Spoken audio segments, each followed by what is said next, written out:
Everybody come on in. Hey, hey, it's a sunshine repair. Hey,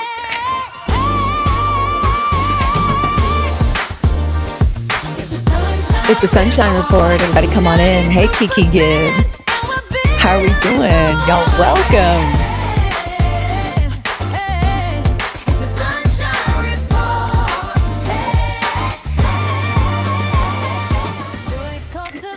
Thank you, pals.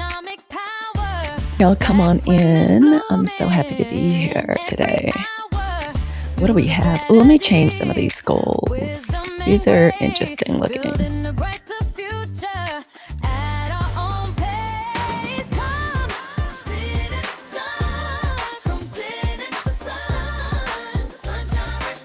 I wish the soundboard, I've got the soundboard working on YouTube.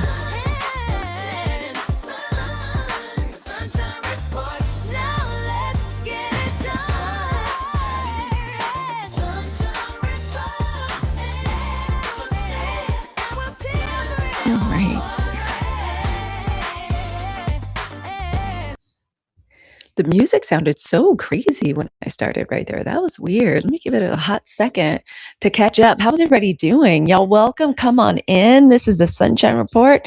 My name is Halicue Hannah. Listen, I know we got a new arrangement today. All right. It's kind of strange. It's a little odd and bewildering, but we are gonna roll with it. Let's get rid of the witching cake. I mean, I'm not gonna be too obnoxious with my birthday, but everybody welcome in. It's the Sunshine Report. Today is August the 3rd. It is a Monday. When I tell you your girl has a full house, like a full house, it is no joke. All of my daughters, like a lot of my daughter's friends, she just graduated from Amherst like this, earlier, late in the spring.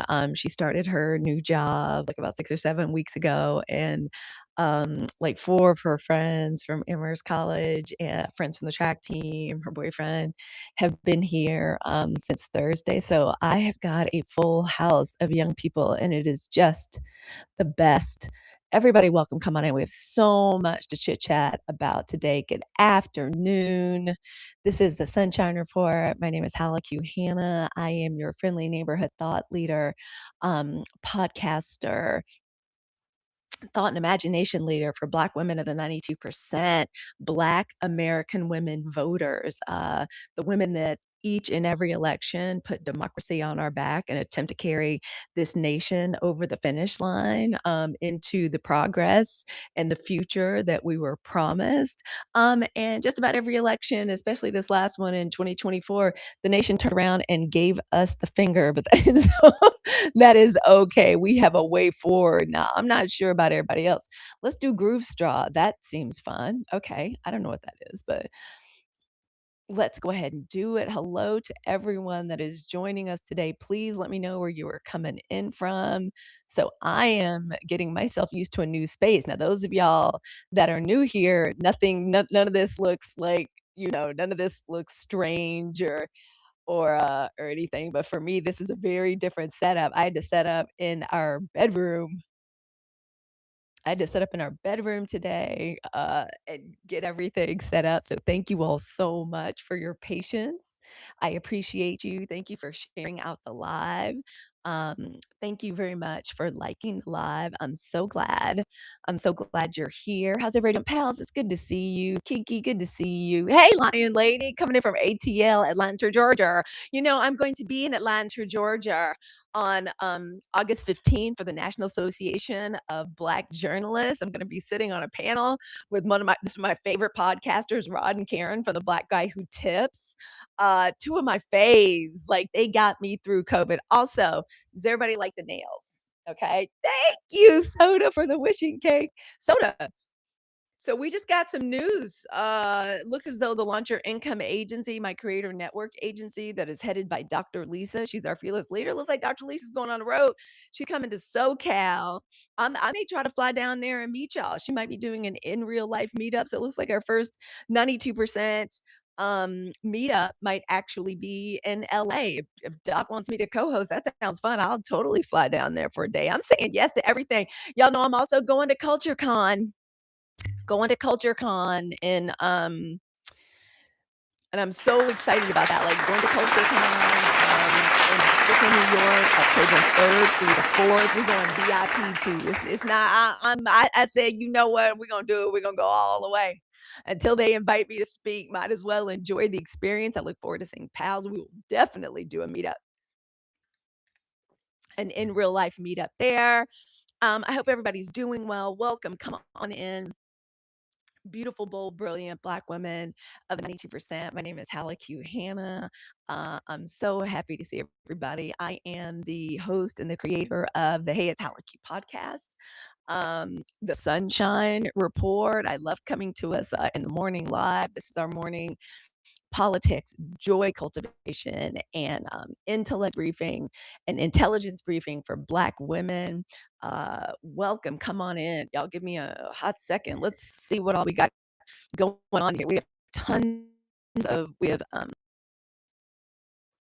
device struggling recording. What should I do? Why are we having a rough time recording? Let me see what's up.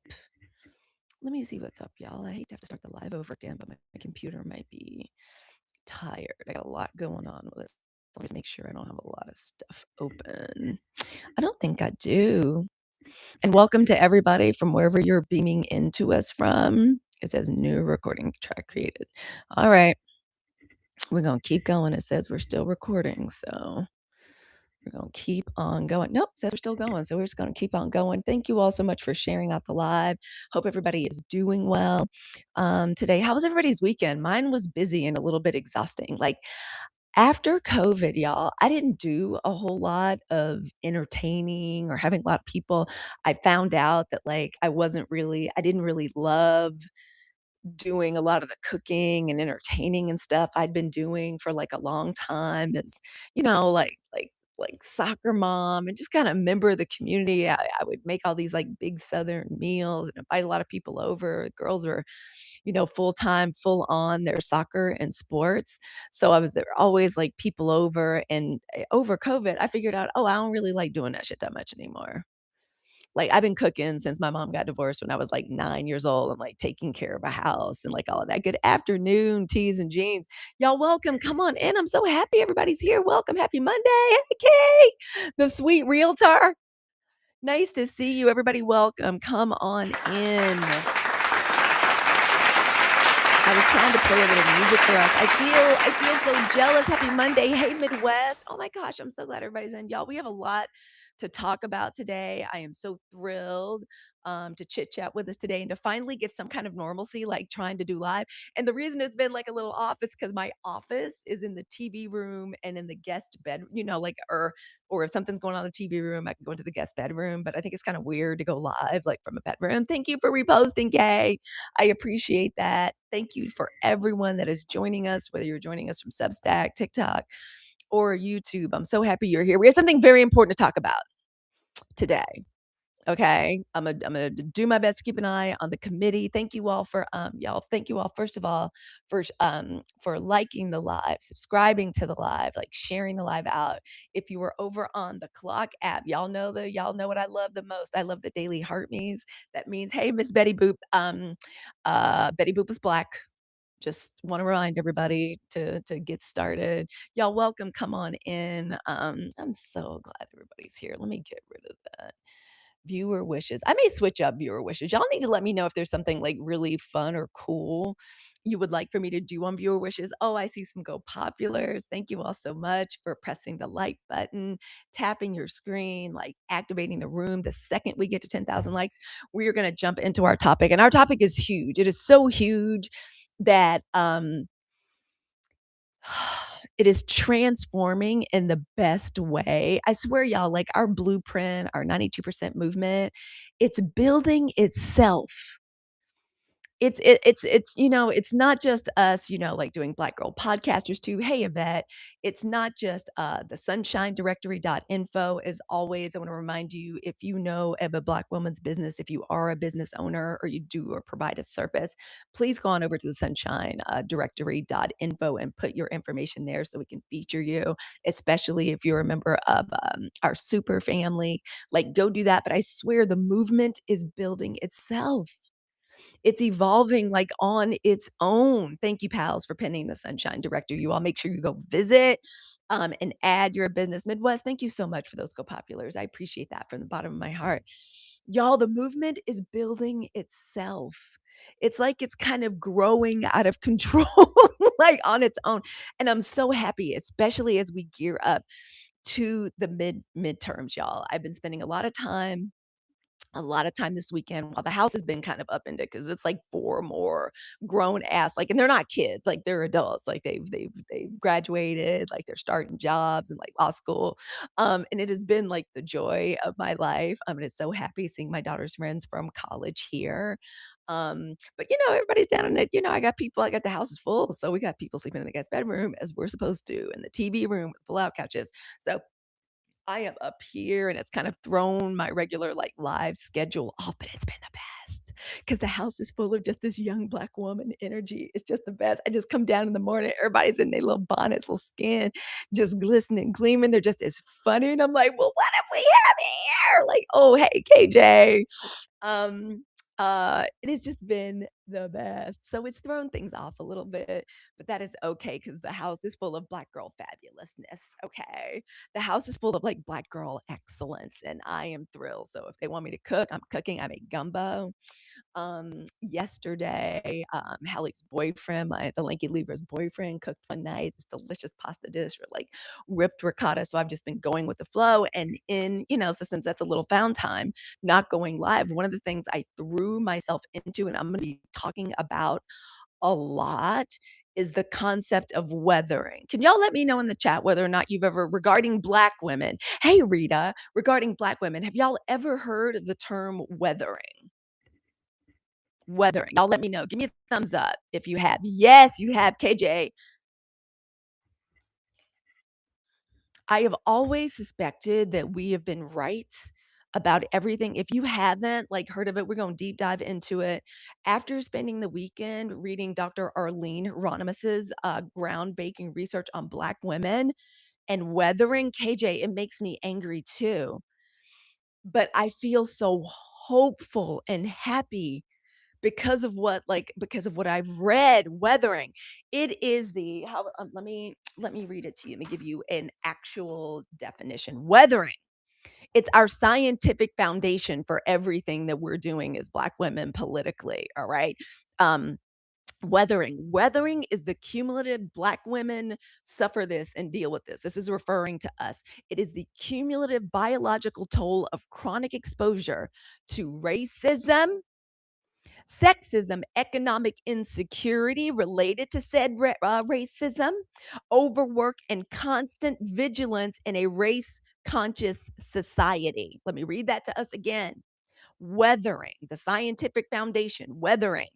The cumulative biological toll of chronic exposure that Black women suffer because of racism, sexism, economic insecurity, overwork, and constant vigilance in a race conscious society. In the early 1900s, Dr. Arlene Hieronymus discovered that Black women had better pregnancy outcomes um, in their late teens than in their mid 20s, the exact opposite of white women. And that is because that study and her observation revealed premature aging from the chronic effing stress that Black women suffer. It became the foundation of her weathering hypothesis. Hello, her divine alchemy. Y'all put some demons in the chat for her divine alchemy. I'd love to see some light bulbs in the chat for pals. So I did a deep dive and dove into it. I'd seen some references here and there. Y'all, this concept is measurable, okay? Because of high allostatic load, which is wear and tear on Black women's bodies, elevated stress hormones, cortisol, epinephrine. We can see it measured in higher blood pressure, cardiovascular strain in Black women, shorter telomeres, right? Which is our cellular aging, epigenetic changes, right? Like because our genes respond to stress. Y'all, I walked away with this one overwhelming thought after doing a deep dive and going in deep on this. Black women have been telling the truth about our lives this entire time, and ain't nobody wanted to believe us. Be wanting us to prove, well, how do you know it's racist? And how is it any different than any suffering any other group goes through? Oh, no, no, no, no, no. Y'all, we've never been, they try to make us feel crazy. We have not been imagining the exhaustion. It's not because we're too sensitive. We weren't making everything about race. Y'all, the implications and the physiological implications of microaggressions in the workplace alone, our bodies were keeping score 92% long before science had the language to explain it. And this came out in 1997. And I don't know why we haven't been screaming this from the rooftops, but that's okay. They really messed around election day 2024. It's okay. I think I've discovered the intellectual foundation for our entire movement because I truly believe, y'all. And I don't mean to come in seriously. I don't mean to come in too hot, but I no longer believe that our politics can be simply political. We've been getting there anyway. With our 7 crucial decisions we made, Pal said, "I feel sick every morning and Saturday night, knowing I got to come into this big girl weathering." Our politics can no longer be it's just about what we do with the ballot box. Oh, no, no, no, no, no, no, no. For Black women, it's something entirely different. I don't believe anymore that our politics can be purely political. Our politics for Black women in the 92%, I don't really give a damn what everybody else does. I don't really care. Not my ministry, what everybody else over here wants to do, what anybody else other than what we do. The 92%. Y'all know who we are. Okay, for us, politics is holistic.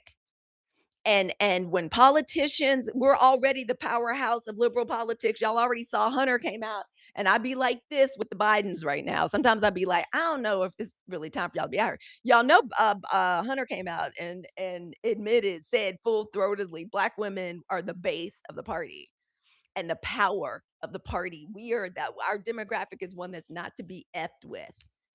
Okay. And so we have a movement now, but it's time for our politics to be holistic. It's about our mind, body, and spirit. And so when these politicians come to us and they ask us to support, we're going to be asking, I don't know, is it restorative for Black women? Okay. Because honestly, I truly believe weathering explains what has been happening to Black women and the 92% movement. I believe that we are the blueprint for reversing it. So, as far as I'm concerned, when somebody comes to us asking for support, we need to be asking, I don't know, does it decrease Black women, weathering for Black women? I'm not joking. Do your stances, do your policies, hello, Gwendolyn. That's what we as 92% in the movement are going to be asking. Like, I don't know, Black women, we're very concerned with reversing weathering. Weathering is the shortening of our lives, loving the restorative justice. And girl, don't get me started. We got a whole new thing to discuss. All right. Because we have a new organizing principle too in the 92% movement, and that is the principle of restoration. Every act of extraction that these people try to get out of us, all of the free labor, all the extra time, hey, K Styles, all the extra attention. No, no, no, no, no, no, no. The universe craves balance, and Black women are going to help usher in that balance, dealing with ourselves first. If anyone's asking us to expend for anything, what is the recompense? What is the replenishment? Hey, K Styles, y'all say hello in the chat, please, to everybody, right? For every time Black women expend energy out, we need to know what we're going to be getting in return. If energy is going out, how are we making sure we facilitate rest coming back in, Black women? As stress and anxiety goes out, how do we recover? When we work, how do we spend as much time cultivating joy practices and supporting our creative genius? Y'all, I got a whole new way of looking at this. Y'all, come on in. How's everybody doing today? Thank you all for coming in. Thank you for liking the live. This is the Sunshine Report, your daily political wellness, joy, and intelligence briefing, creating especially for America's favorite. and most powerful voting bloc, the 92%. We are Black American women. We are voters who refuse to simply survive a country that has asked us to carry too much bullshit for too long. We're not doing it anymore, just in case anybody was wondering. This is not a kumbaya, let's all come together and we're stronger together. Black women are already together. The rest of y'all, we've been together. Y'all know the term one band, one sound. Who on this chart looks like they really are one band, one sound? That would be us right there. That beautiful long line, the 92%. Y'all know who we are. All right. We are building something different. We are building a political movement that is rooted in joy and that is holistic. So that means it's also rooted in health and restoration and strategy and abundance. And now, because I'm a Black girl nerd, and as Black women, we are very intellectual and highly educated and entrepreneurial. We like science. And don't F around and get a spiritual Black woman talking about science. We love science. Are you kidding me? Like neuroscience, study of consciousness, astrophysics, please. Don't get us started. We a lot of Black girl nerds over here. We love that. And the science part is what got me really excited because around here, again, Black women observe more than representation. We deserve some restoration, and I want us to get into it. But before I jump in, how is everybody doing? Can we please do a share out of the live? I'm so happy everybody is here. Welcome to everybody beaming in from Welcome everybody beaming in from the tube that is you. I'm happy you are here. My name is Halicue Hannah. I'm the host of the Hey It's Halicue podcast. Please go listen to the podcast wherever you enjoy listening to podcasts, and please leave a really cute review for us on Apple Podcasts, YouTube Music, Spotify, Substack, any place you enjoy listening to podcasts. Y'all, I went ahead and I went ahead and submitted an episode of the United States of America. I went ahead and submitted it, y'all, for the Black Podcasting Awards. I went ahead and did it. I'm nervous. I was very nervous about doing it, but I said to hell with it. This is like the year of saying yes, doing a lot of pitching, going to be doing a lot of interviews. So excited about the Black Girl Podcasters Summer Summit that we have coming up for wannabe and for future Black Girl Podcasters. Y'all look for us this Friday at 4 o'clock Pacific Standard Time. But y'all let me know where you're joining us today, and y'all let me know how your nervous feeling, your nervous system is this morning. Oh, thank you for that. I appreciate that. Y'all, thank you so much for supporting the live and supporting the gift goal. I appreciate you. Um, that freaking gifting cake is still up here, and okay, all right. I'm gonna just leave it up there. It wants to be here. I tried, like I tried to change it. I mean, after all, it is Leo season, and now is the season of August Leos. Let's just go ahead. Only Leo would find a way to bifurcate and make it about July Leos and August Leos. Does any other like zodiac group do that? Not only is it about us like the entire Leo season, but July Leo season, August Leo season. All right, August Leos, y'all take your time in the sun. We love y'all too. We love y'all too. All right. And y'all, in honor of what we're talking about today, and I do still feel spicy about y'all's benighted states of America. Y'all enjoyed the latest episode of the podcast. It's the latest in a series called Dear Benighted States of America. This podcast and this mini-sode series in particular is a very tersely written letter from Black women in the 92% to this benighted nation. Okay. And when I say benighted, I don't mean on some Game of Thrones like brave knight shit. No, benighted. Wanda, how are you? Thank you for your daily heart me. No, I mean benighted as in ignorant, your mind being cloaked in darkness, willful ignorance. Because that's where I feel like this nation is right now. So it's called Dear Benighted States of America. You are going to enjoy it. It has gotten the best reviews of any podcast episode I've done. So I really hope y'all enjoy it. You all go listen to it. Thank you all for being here. Thank you for sharing out the live. I appreciate you so much. And so I'd like a little, let me know in the chat as we get ready to rev up and like really get into our topic and really get into some news. We got some interesting news today. Y'all, we don't have a functioning government. I just need y'all to know. Y'all are going to hear me say things like Department of Justice, Department of Health and Human Services, but y'all, I'm sorry. We need to all come to grips with the way I just need to be honest. We don't have a functioning government right now. I am very, very, very sorry to announce that. So y'all gonna hear me say things like, okay, you're gonna hear me say things like, oh, I can't wait to talk about Capital One. That's my credit card of choice. Okay, we're gonna talk about Department of Justice and the reflecting pool and all that, and Janine Pirro and how she's about to be on the block. These people, the people we're gonna be talking about, the leadership. Well, howdy. Thank you, Ethereal. It is Monday, y'all. Thank you for hitting up the gift gallery. I appreciate it. But y'all, we ain't got no functioning Department of Justice. Y'all know we ain't got no functioning Department of Justice, Department of Health and Human Services. We have a whole measles outbreak. We're having a cyclosporic outbreaks. We can't make salad. Y'all know I got 4 people in this house, and I'm trying to feed 4 athletic ass extra.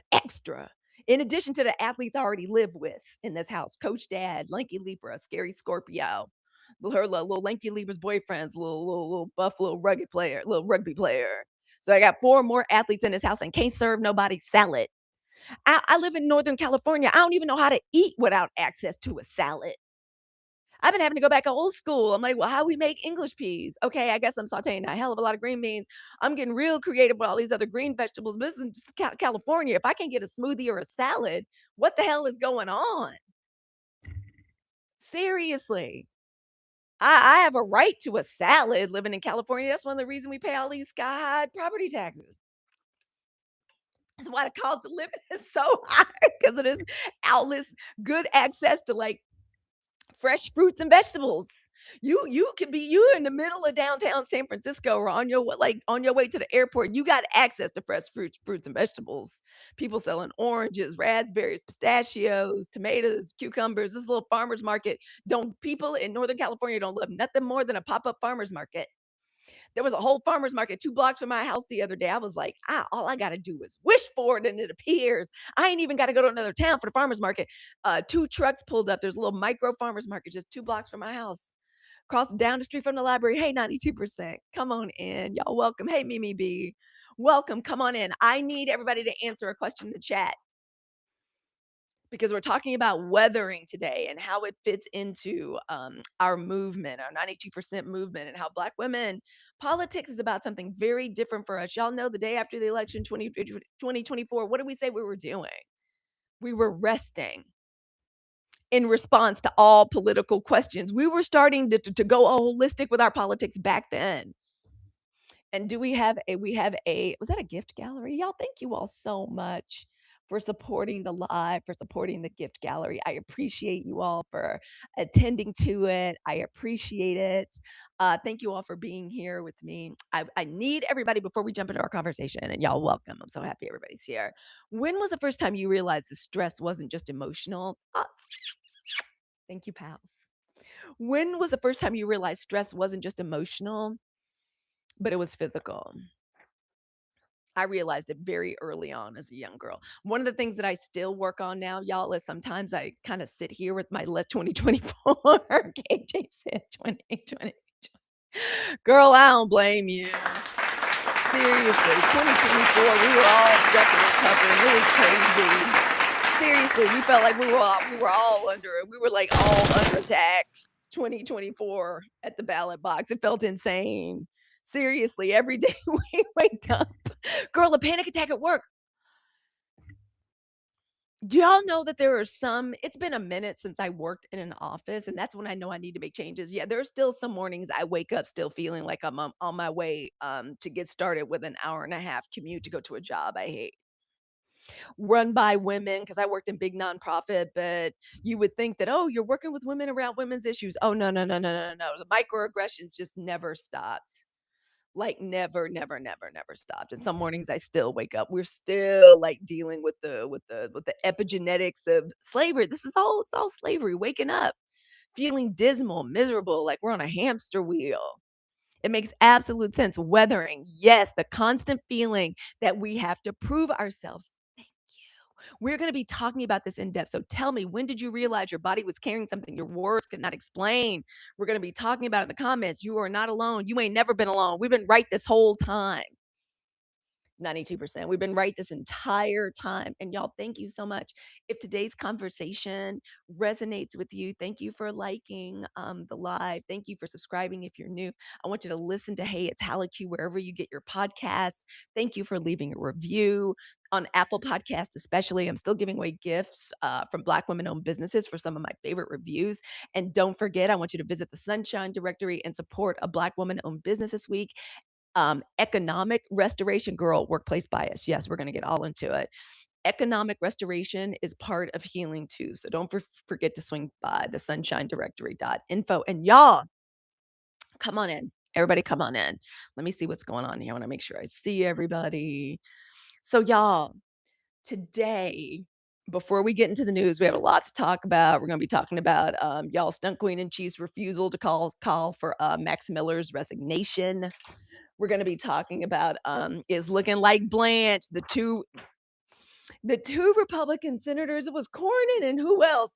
The other two that literally got like that the stunt queen in chief pushed out that said, "No, we ain't voting for you. First of all, you ain't shit. You're the president's personal lawyer. And what about this fund, this shakedown fund? Like we thought they were going to show some integrity, which was so stupid. Like why we thought the GOP could ever be the party of showing integrity? No, no, no, no, no. We're just gonna have to accept this new reality of the Republican Party and the GOP just being the party of everything fucked up, domestic violence, cowardice, um, I don't even like using language like cocktailist, thank you. I told my husband this morning after reading about Tillis and Cornyn and the way they just totally rolled over, and it's looking like they're gonna go ahead and confirm Blanche. I told my husband, I said, "Thank you for never putting me in the position of having to leave you because you ain't shit and you're a coward." Thank you. Imagine being the women married to Cornyn, Tillis, Marco Rubio, Pete Hegseth, if anybody will even marry his ass. Imagine. What does our girl Dominique Morgan say? Imagine, imagine. I told my husband, I said, thank you for never putting me in that position, for having to smile and stand there with you, knowing the whole time you ain't shit. Thank you for never putting me in that position. So we're going to talk about all that. We're going to damn sure talk about my favorite credit card, Capital One. Capital One ain't never done me wrong. Love Capital One. I love Capital One. Capital One closed all your stunt queen and chief's accounts and said, "What's in your wallet?" Why? Because they suspected money laundering. You know what kind of malfeasance and shenanigans and fuckery you got to be up to for a credit card company to say, "No, we gonna go ahead and just close your account." Never in the history, like they don't do it unless they really afraid that they're gonna be implicated in some shit because that's how criminal your ass is. Speaking of which, in the Republican Party, they literally, like the two Republican senators that were holding up Blanche's confirmation said, we'll listen to you if you stop criming. Will you stop criming? Will you stop being criminals? And we'll think about it. That's who they are. And I suggest that the rest of the nation get like Black women and just accept that for what it is. That's what the Republican Party is. We're thuglicans. Exactly. You can't tell me and us no different. I don't believe it is any good ones anymore. At all. None of them. I don't want to hear nothing about family values. I don't want to hear nothing about conservative fiscal like y'all can fool other people with that shit, girl. Do you like the sunshine backdrop? Thank you. Do y'all like I'm bringing y'all into my bedroom. This is very, very strange. This is how much I love y'all. 92%. We just had to move the whole operation upstairs. So y'all welcome. But y'all, today I want to introduce what I believe is the true full spectrum and intellectual blueprint for the 92% movement. Okay. So y'all, for years I've talked about politics. Y'all know Hard D, my mom is an attorney. My mom and a judge. My mom first ran for office as a judge down south. Oh, Autumn. Autumn, it's good to see you. It's been a minute. Y'all welcome. Come on in. Y'all know I've talked about politics and lived politics my entire Black life. Oh my gosh, did we just achieve our goal? I have talked about politics my entire life. My mom first ran for office, I believe, when she was 30 for a city judge position. She won it. The entire family rallied around her to get her elected. She became a chancellor when I was a young mom, which is a really important position. It's like over there's chancery court judges and circuit court judges, and so my mom was a chancellor. She had like jurisdiction over like I think 5 different counties. My mom has been called to the White House and to the Oval Office like a couple of times. So I eat and breathe politics. I have eaten and breathed politics since I was a little girl. I've talked to us about wellness. Y'all know I love okra water. Y'all know how important I believe it is for Black women to ritualize our health and wellness. And I was doing that for a reason. The ancestors were telling me to do it. I didn't exactly understand, like at the moment, because I'm like, we're in a political crisis right now. like ancestors, what you mean? Drink my okra water and ritualize like our wellness as Black women. This is a political show. This is a political like news show. But no, the ancestor said no. It's also a wellness and a joy cultivation show. Get it right. We are so much more. We are the 92%, but we are so much more. And politics for us is becoming political. I mean, politics for us is becoming holistic, truly. I've talked about creativity, supporting Black girl genius, because what are we supposed to do? How are we supposed to like transform, transmogrify, transmute all of this stress and anxiety we're suffering because of weathering, because it's real, right? What are we supposed to do? And I'm like, we're supposed to be creating. That's what I did. That's exactly what I did the day after the election. I was like, let me get to this podcast and creating our new media platform. Lola, hello. Oh my gosh, all the pretty girls are in the room today. The prettiest, smartest girls on the internet hang out in here. I'm so excited. I've talked about rest. We talk about economic activism. We talk about the importance of acknowledging our shadow, our boundaries. We talk about joy cultivation. But after reading Dr. Arlene Hieronymus's work on weathering and Black women, I realized these are not separate conversations. They're all answering the same question. What is weathering? I'm going to say it again. Weathering. Dr. Arlene Hieronymus introduced the concept of weathering as it relates to Black women. And from here on out, that's what I'm talking about. Black women specific weathering. She used and introduced the concept to describe the cumulative biological toll that chronic exposure that Black women suffer and face due to racism, sexism, economic insecurity, discrimination, and the constant vigilance that it takes on Black women over time. Think about that. Like, think about what we're dealing with. Hello. Think about what we're dealing with. Not one terrible day, not one difficult year, lifetimes. Black women's bodies adapting every day to chronic stress until the wear and tear begin to show in our hormones, our cardiovascular systems, our immune systems, our sleep, our pregnancy outcomes, and ultimately our life expectancy. That's what the weathering is. Weathering explains what has been happening to Black women my entire life. My entire life. Lola Troy says, yes, it affects us on a cellular level. Yes, the telomeres, like we have shorter telomeres. These are things that can be measured. It affects us on a cellular level. We have alarming rates of autoimmune disease. Yes. A shout out to Dollface Goddess. Okay, so weathering explains what has been happening to Black women. It gives a scientific language to something that generations of Black women have always known. It's what we've been carrying in America. Oh my gosh. Since we were dragged here in 1619. And so, y'all, reading about that, doing a deep dive this weekend, that is where everything changes for me. And it is changing for our movement. Our politics as Black women, it has never been just about elections. We are powerful and we are the base in election. We are. And it is to be respected. And if I got anything to do with it, we're taking our credit. We're taking our credit. Okay. It's not just about elections. It's not just about Dems versus Republicans, although we all know what the right side to be on is. Okay. It's not just about who's in office. For Black women, politics lives in our bodies, right? Because politics determines It answers the questions. Can we as Black women afford health care? Can we afford groceries? Can I breathe clean air? Can I even keep a job? Black women are staring down the barrel of a damn almost an 8% unemployment rate, which is double the rest of the nation. And shit is already bad for everybody else. Or can we sleep safely? Can we breathe clean air? Can we have access to food that is not going to poison us? Y'all, please, for the love of sweet heaven, I pray stop with the processed food and the fast food. They trying to kill us. It's not a joke anymore. Ain't none of this shit good for us. We're dealing with enough. Right? The questions Black women ask ourselves, this is all about politics. Can we raise our children without constant fear? When will I ever be able to retire? Will I ever be able to act on being an artist? Will I ever be able to get enough rest, get enough sleep? When do Black women start flourishing? I say right now, this is not a lifestyle. That's politics. All of those questions, that's political.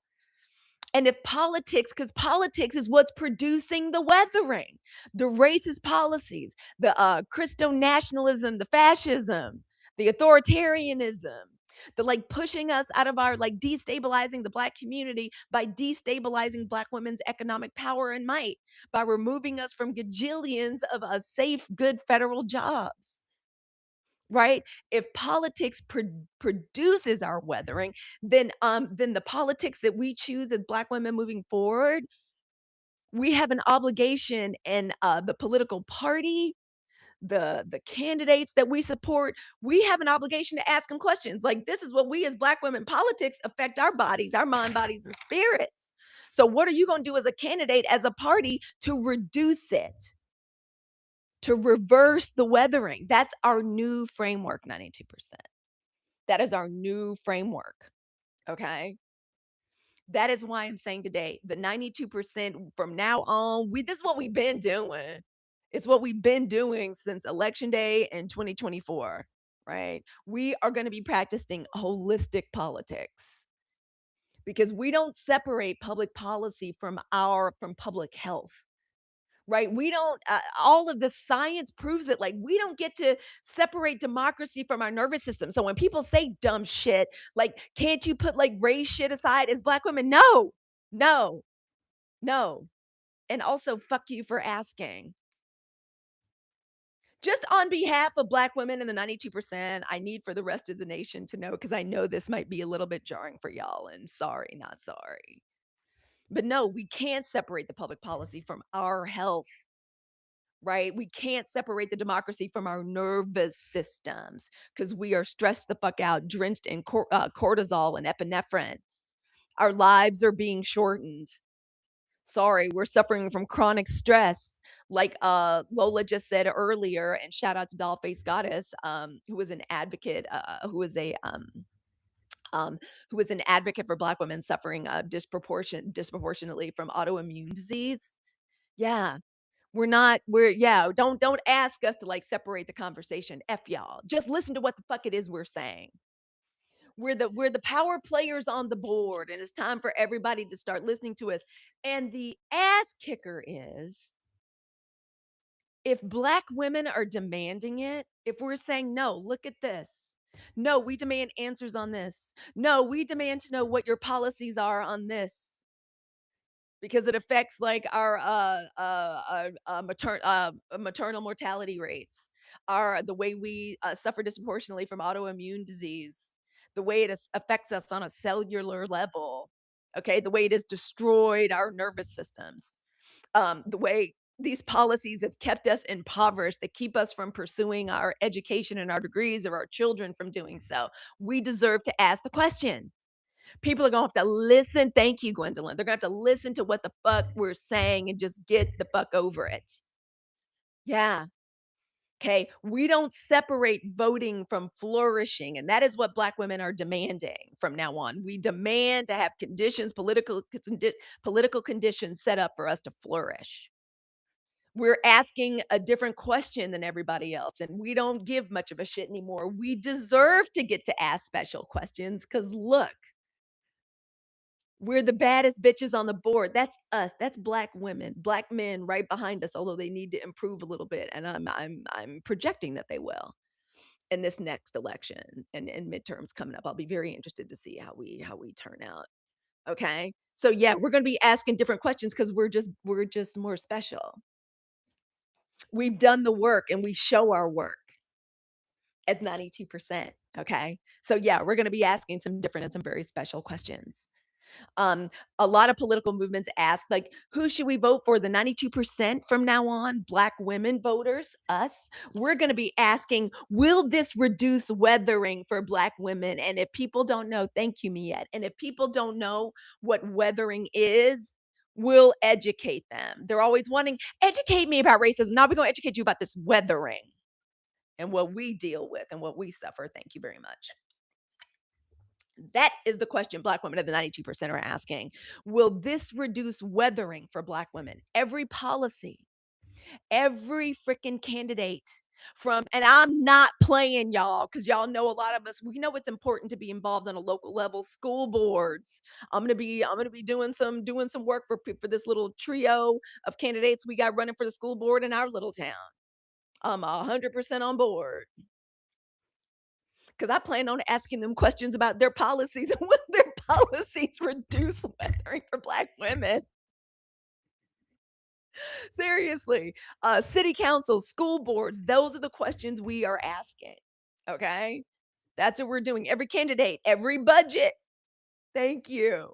Every institution, every law, every decision must answer one question. We're going to keep it simple for these hoes. Y'all know where we're in a post-literate society. Y'all go read that article in the Atlantic. And if you don't have a subscription, go to the library. Every library I know got electric journals, e-journals, or go down to your library. Read that article. We're in a goddamn post-literate society right now. I mean us, not black women. Keep it simple for these hoes. And by hoes, I mean everybody other than us. I can't do nothing but speak for us. I got that's enough to deal with dealing with the most powerful voting bloc in progressive politics. I ain't got no time or energy for anybody else but us. Each and every politician, every budget, every policy question, every candidate, every institution got to answer the question, does this reduce weathering and does it increase flourishing for black women? If the answer is yes, we're listening. We're listening. Tell us more. If the answer is no, it doesn't belong in our future. Bye. Deuces. 92%. We tried to tell you hoes. We tried to warn you. Okay. All right. That's the way it works. Okay. And here is the language I want us to begin using with each other. Weathering explains what happens to us. What happened to us. Thank you, multidimensional healer. Thank you. I know Allison is getting down with what I'm talking about. By the way, Allison is my personal energy and Reiki worker and healer, and she's amazing. I highly recommend her. She's on the sunshine directory.info. Okay. Weathering explains what happened to us. The 92% movement, that's what we're going to do about it. Okay. So, in case people ask, and what are you? And who are you? And what is your movement? Just let them know, hey, listen, politics in this bitch. Hello, Silvana. Politics in the United States of America is trying to hurt us physically. It is hurting us physically. It is shortening our lives. There is science behind it. Okay. So, weathering explains what happens to us because of politics. And the 92% movement explains what we are going to do about it. All right. Science gave us the diagnosis. This brilliant woman, all right, Dr. Geronimus, gave us the whole concept of weathering. It's been around since like the late 90s. And it's really time we start talking about it more. It's never been a better time for us to talk about it. Dr. Arlene, the science gave us the diagnosis and showed us the proof and gave us the measurements. Hello, AJ. Now we, Black women, are writing the prescription. Okay, so let's remember that. Let's remember that. Science, the state of politics is what gave us the diagnosis. Now we're writing this prescription for us. We're healing and fixing ourselves. All right. And the reason, and if somebody asks us, like, why y'all talking about that? Why are you talking about politics and black women and mind, body, and spirit and physical and all that? We're going at it this way. Our politics is black women from now on are holistic because our bodies bear the consequences of policies. And we're clearly the only people awake and intuitive enough and intelligent enough to identify it, articulate it, and share about it and demand something different. Our politics are holistic because our bodies, black women's bodies, bear the consequences of policy. AJ says she told told 8.5 by 11 that Sinners was a documentary and they are Remick. Well said. Well said. I seriously, that's I like that too. That's exactly the kind of energy that I like. Okay. I like that. That's sprinkle, sprinkle energy. I like that very much. I like the way you think. I do. Our politics are holistic because our bodies, black women's bodies, bear the consequences of policy. And that's it, y'all. That's the thesis. Our bodies are political. So our politics must become a little bit more biological, right? So rest, how much sleep we need, that becomes political. That's another way we work on because everybody's always trying to give us work and tell us what to do. Tell them we working on something. Our politics is holistic. It's kind of low key it's like biological for black women. Can't deal with that now. We resting, literally, because that's politics for us. Rest is a spiritual tool. We've said this a million times that black women have been kept from using for since slavery. Okay, joy for us, for black women, joy cultivation, the Sunshine Report. That's political, right? Therapy, our mental liberation, our healing and our trauma. Cause y'all, I gotta tell you, we're I ain't talk about this too much, but some of the stuff that like really hurt me really bad, that had me down for the count for a couple of days. I gotta tell y'all, like last couple of weeks, it wasn't just Nolan Wells, and we're gonna get into that later. But one of the things that really hurt me was some stuff that was coming from within our own community. This, like, the calling little girls fast. There was the issue of that 20-year-old sneaking out of a 13-year-old's bedroom. We're having a lot of conversation. There was a lot of black women talk about, "Why y'all talking like these girls aren't fast?" I was like, "Oh, no. No. No. We're still so freaking traumatized and in the dark. A lot of us still need black girl therapy." That hurt me so bad. It did. The conversation about, what else hurts so bad, like making accusing women, especially black women, of being homophobic because heterosexual black women, like, were saying, "Well, I'm a heterosexual, like, black woman. I don't really like dating bi men."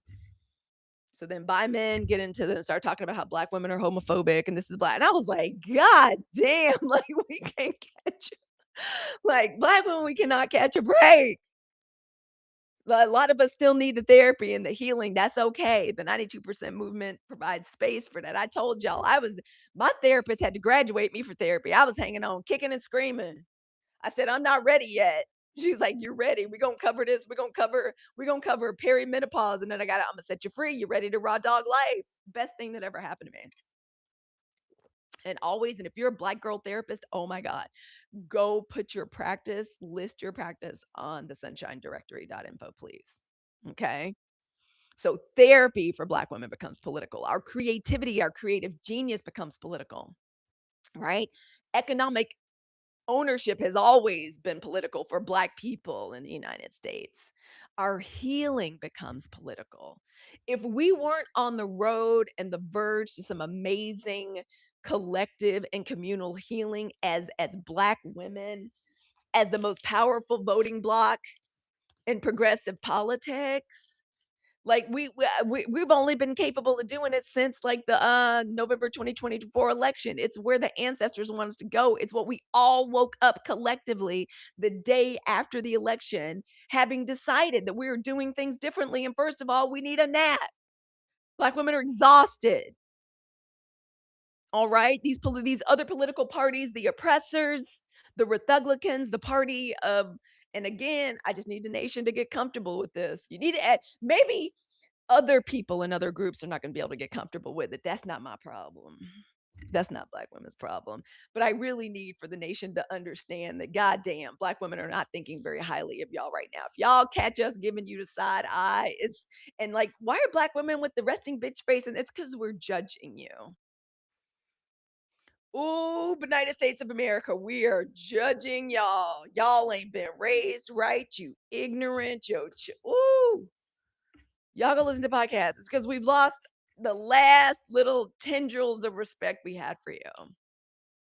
So everything for Black women is political. And it's from now on, it's about to be holistic. Politics has always reached into our bodies. How many times do I have to say this too? Just want to remind everybody.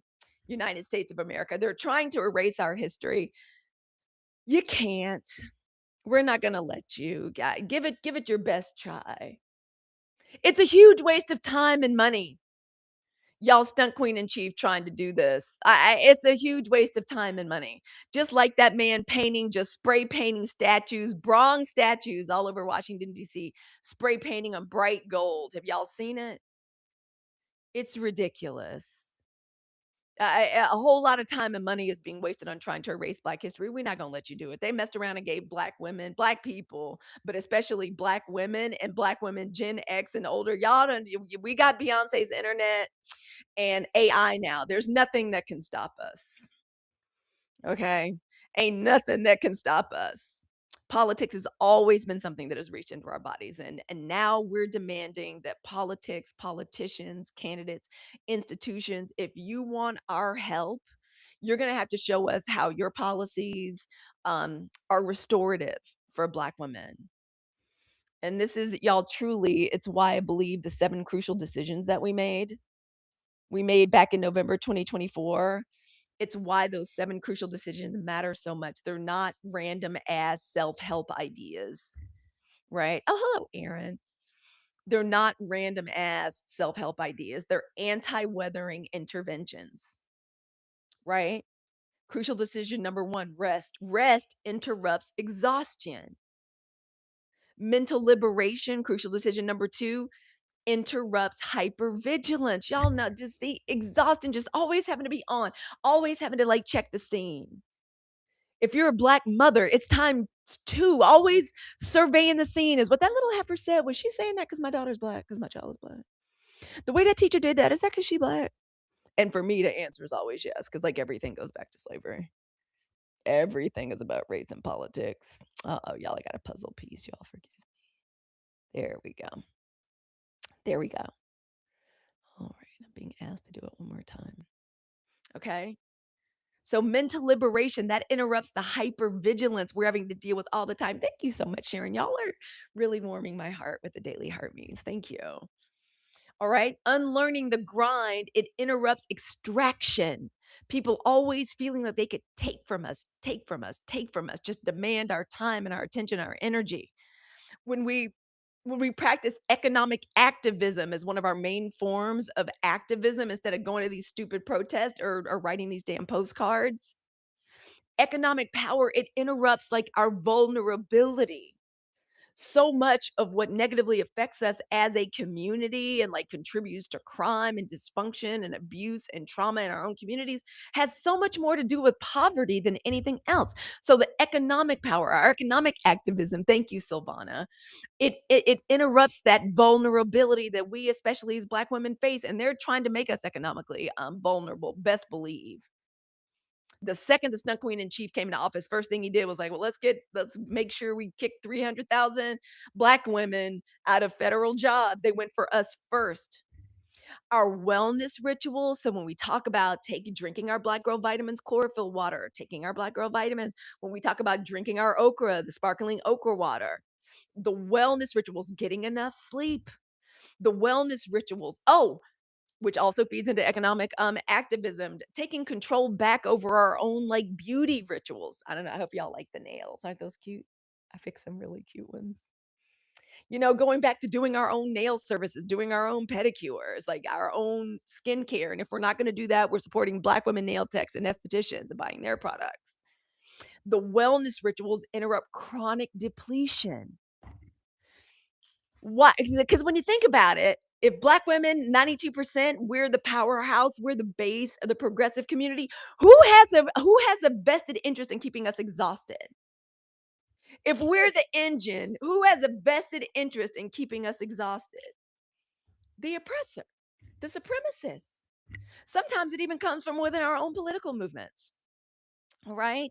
When we respect and we celebrate our creative genius, black girl creative genius, that interrupts us being in survival mode all the times, and it lets us be in our whimsical black girl artistic space, which we deserve. We already run culture. We're already the originators of most everything people find popular or exciting in this nation and internationally. Political accountability that interrupts neglect. Right? Telling them, "No, you're gonna have to answer our questions. If you want our vote, you're not ready for all this jelly as a candidate if you can't answer our questions. Answer our questions." James Tallarico, I personally think he's making some inroads. I think he realizes that he needs to put everything into this if he wants to pass the test. And he is reaching out and engaging, right? He is. And that's why his numbers are going up. This is what I say. See what happens when you engage with in a respectful way with black people, especially black women? Watch the blessings. James Tallarico, if your people are listening, keep engaging with black people, especially black women. Look into weathering and what your policies are going to do to reverse weathering for black women. And it's not going to do nothing but lead you to the promised land. I'm telling you. I'm telling you. Okay. Each one of those things, each one of the crucial decisions that we decided to make as a political movement is 92%. Each one of them is designed to move black women from just suffering and surviving to flourishing. That is what we are requiring of our political movement. If you don't want to talk about how we're reversing weathering for black women, you don't want us, you don't want our time or our attention, and good luck. All right. So thank you all for coming along with me on this journey. Like, our politics are holistic. Everybody else can do whatever the fuck else they want to do. Thank you, Aaron. Everybody else can do what they want to do. Things are different for us. Y'all, this is what happens when you read and when you learn. And I'm like, okay, I always wondered, like, why are the crucial decisions we're making? They feel a lot more like holistic and wellness and spiritual. Like, this is a political show. This is a political movement. No, that the reason why is weathering. That's why, because all of this affect us. All of this affects us. Y'all welcome. Come on in. How bad is it for black women? Go to Maryland unemployed office in Largo, Maryland. See for yourself. Girl, I was just listening to a social worker talking about like her work today, like in our community. Yes, it is serious. It is multifaceted and we are tired of it. And now there's scientific proof for it. At this point, now I'm like, fuck y'all. I know I'm right and I'm telling the truth. There's science behind it, and everybody can either get on board or get to step in. Okay. And thank you. I did also from Aaron. Thank you, girl. Thank you. Thank you all for coming along with me on that. Y'all, I'm telling you, seriously. Weathering explains, and I want to remember this, weathering explains what's happened to black women and the 92% movement. We are the blueprint, and our movement is the blueprint for reversing it. And everybody else needs to come on along for the ride. Why? Because in all things, what is good for us is good for everybody else. If your new policies or the way we radically change and reform healthcare, which we're going to have to do, Southern Bond says, pull the plug on all the foolishness you need to earn my. Exactly. Girl, crucial decision number 7. Crucial decision number 7, earn our vote. When we make people, y'all, I've written this all out. We got a plan, we got a blueprint. Earn our vote. When we insist that when people need to treat us in a world of 2s and 3s, we're the 9, 10s politically. That's the kind of power we have every time we walk into a political space. Anytime as a black American woman and a voter, you walk into a political space, walk in like you got balls of brass, ovaries made out of opal when you walk in, because that's who we are politically. Okay, that's how you need to walk in, because that's who we are. People gonna put some respect on our name as black women voters. All right? They are going to. And they have to earn our vote now because it's valuable, like everything about us, our time, our attention, our approbation, our acknowledgement is valuable. And when we demand that people earn our vote, right, it interrupts that automatic loyalty shit that Black women we're so guilty of. It's okay. That's the way we were programmed. That's all right. But slavery is over. That's over. It spells, and we up. Okay. It spells and we are awake when we make people and we make the establishment and these political parties respect our vote. It interrupts this automatic loyalty, this performative politics shit, this symbolism without the results. What does it create? It creates accountability, right? Better policy, healthcare, housing, education, all of these things. And what we demand, if we demand that you do these things, that you come up with better policies for us as Black women, is going to help everybody. Everybody. Thank you, Benji. Thank you. Because why not stand on business as Black women of the 92% for whom shall we fear?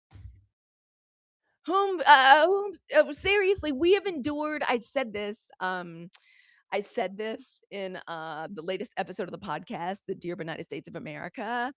I said this. Listen, it's a mess right now, but Black women, we have endured so much worse than this shit. But Black women wake up, we eat resilience for breakfast. Are y'all for real? Like, I don't mean to get all Ricky Bobby on it. Shout out to Will Ferrell, but Black women wake up every morning and we piss excellent. I don't know what else y'all want. That's just the truth. We've gone through so much worse. Like, and it sucks and it's stressful, but at least we know what the fuck is going on and we know how to call it by its name. And we now know exactly what to demand of politicians and movements that want anything from us. Thank you for the roses. All right. And we're coming up with our own media platforms, our own ways of talking about and discussing the news. And with that being said, let's move into a little news. I'm trying to think. Okay, so can we just talk about let's talk about Nolan Wells in Mississippi. Can we talk about Nolan Wells in Mississippi? I've been doing so many deep meditations on that young man in the state of Mississippi. Y'all, I haven't thought about the Dixie Mafia in years. The Dixie Mafia is a real thing. The fix is in. Y'all can get much more information on this from folks that are doing amazing work, like step by step every day. Black women are Black people are clearly, although it's a couple of white folks too. It's a couple of white women that's got some really good accounts. Y'all know I love my girl Caress, my girl Everything Aaron Ashley, with a Black Girl podcast, is doing a great job keeping track of the case, what's going on. I ain't need no excuse to cancel TMZ, but now that I see the narrative they're creating, clearly they're working on the side of those kids that I'm gonna just call them kids. I'm gonna just call them the Mississippi children. I was thinking too. I was like, I would love to give y'all some Mississippi memories. Let me ask y'all: any of y'all that grew up as a Black child in the 70s and 80s in Mississippi? I ain't got no stories about like hanging out with white people on boats and friends and shit on boats. Like in the 70s and 80s, we were still very much socially segregated, and my mama wouldn't let me go anyway. Are you kidding? The idea, mom, I'm gonna go out on a random ass boat with these white kids from high school, and we're gonna go. My mama would have been like, if you don't, if you don't turn yellow and get back in this house, go where with who? I ain't got no stories about that. There's a lot of things, y'all. I personally in America, I want you to know that Black women are not gonna forget. I need to let y'all know. I didn't know who this man. What is this man's name? I'm like Kiki Palmer. I'm like, I don't even know this man. I don't know. I'm sorry to this man. I'm a Mississippi baby, but everyone had to come to our house. We got girl. My social life revolved around the church. And that's it. Studies. Like occasionally you would have some fun on a debate trip. My fun would come from being selected for some program or some travel program, some experience or some enrichment experience to go to to like go to Northfield Mount Herman or to go to Presidential Classroom in DC or the People to People program. Like that's when I would have my little fun. My mama didn't let me go nowhere. I ain't got no stories of like what it was like to hang out with these kids and shit. But this officer Barton, what's his name? Hold on. Let me find this man's name. This officer Barton. What's his name? I am sorry. I'm sorry to know this man, but no, Tatum. Brandon Tatum, this officer. Thank you, Aaron.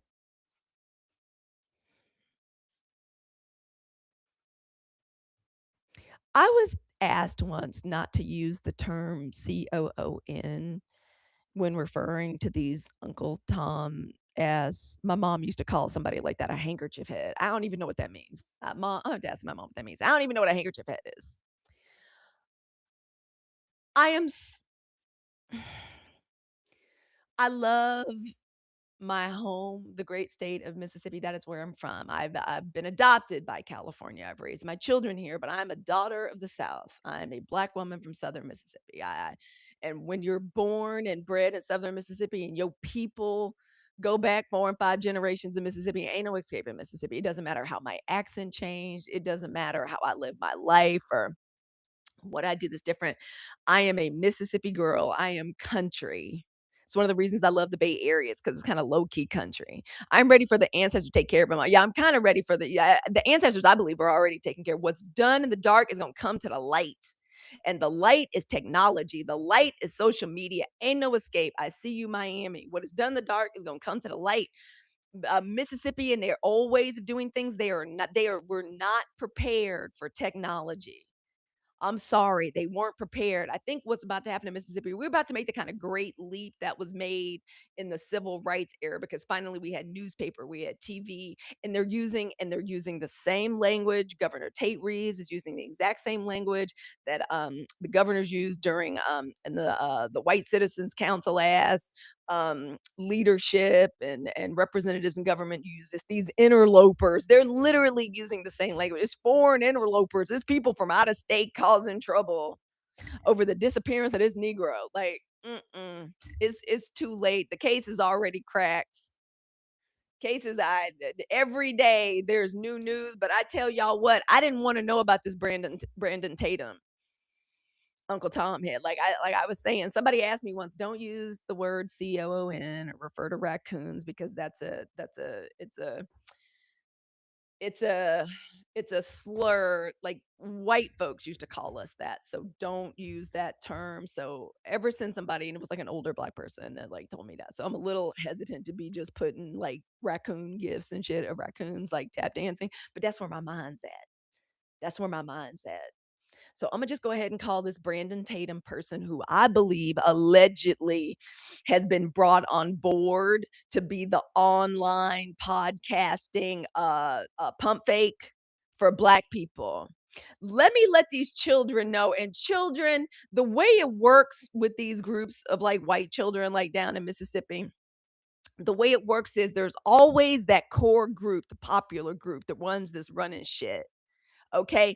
And they parents and the little connections, they're the ones that are going to be protected. Those of y'all that know what's going on and they're telling you, oh, don't worry about it. You're not going to come across like a racist. We got Officer Brandon Tatum taking care of the black people and perspectives around like not being, it's not working. It's not working. I just need for everybody, for those white cheering, the ones that you think are going to be covered by whatever lawyer or strategy or whatever, it's not going to work out for y'all. I'm telling y'all, especially the ones that's po white trash, that's the trailer park, or like not as connected. Y'all, it's not going to work out for y'all. I'm telling y'all right now, don't, but allegedly, don't believe none of it. Do not believe what they are telling you. Officer Brandon Tatum does not have you covered. Y'all are not in the clear. It's not helping. It's only making y'all look worse. I don't know what to say about a man like Brandon Tatum. I'm going to let black men handle him. I'm going to let black men handle him. I just want to say that I'm sorry I even know who the hell he is. Truly, sincerely sorry. My grandfather was the type of man. Hold on. Thank you for lighting it up, Judy. You know that's my favorite, one of my favorite guests. Thank you. My grandfather was the type of man. If I send my grandkids with you, they better come back the way I sent them with a shotgun across. Oh yeah, absolutely. Absolutely, and I told y'all, they be hating our children, they be hanging out with us, and you be thinking because they own the same footballing team as shit. This is also I wanna know what y'all think about this. This is an excellent time. Imma just go ahead and say it. I want more of our children, black girls, black boys in soccer. I do. It's a beautiful game. It's an international game. It will immediately, if they show any kind of talent, they will immediately start traveling. My children have been to Europe 2, 3, 4 times, like in the summer. The little scary Scorpio is probably going to chaperone some trips. Now, I just think soccer is a better game, and I think the more elite it gets, yeah, it gets kind of cutthroat and racism and all that, but it is so much of a better system than our toxic American football our toxic American football system. So I want more of our kids like playing soccer. But y'all, we be thinking that because of football and because we on teams and stuff with these people, and we be sitting down with them and breaking bread. Because when your kid is good at football or they're getting recruited or any of these sports, y'all got to travel around together as parents. You're all going to the same showcases. You're all going to the same tryouts and like whatnot. So you got to be traveling together, being together, and it gives you this false sense of, oh, we just like everybody else. I ain't never believed that because I come from Mississippi. I don't know where Brandon Tatum comes from, if he's from Mississippi or from down south.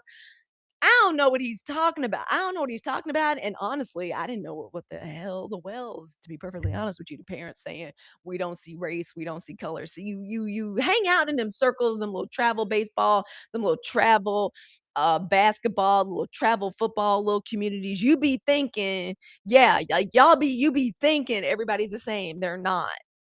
They're not. And they're jealous of our children.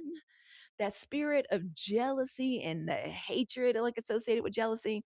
Miami says, "I think today's parents are just too soft. I'm Gen X and just believe it." I'm right. Yeah, yeah. And I know it's a high profile case and they have a lawyer, there's, like, a strategy, and as much as Ben Crump, his delivery drives me crazy. They say Ben Crump knows what he's doing, so we gonna trust this man. I think the parents are just too soft. Yeah, I don't understand. I got whole ass black biracial children and I'm married to a white man. And I know the 80, 90% of the bullshit we dealing with is because of race and hatred and jealousy. I know it. Our boys in baseball with the Washington Nationals. Oh, that's so great. But it's black. That's wonderful. I'm glad because for a long time I was like, are black folks, are we even still playing baseball? Like, I'm glad. I'm so happy to hear that. I really am. I'm happy to hear that. Um,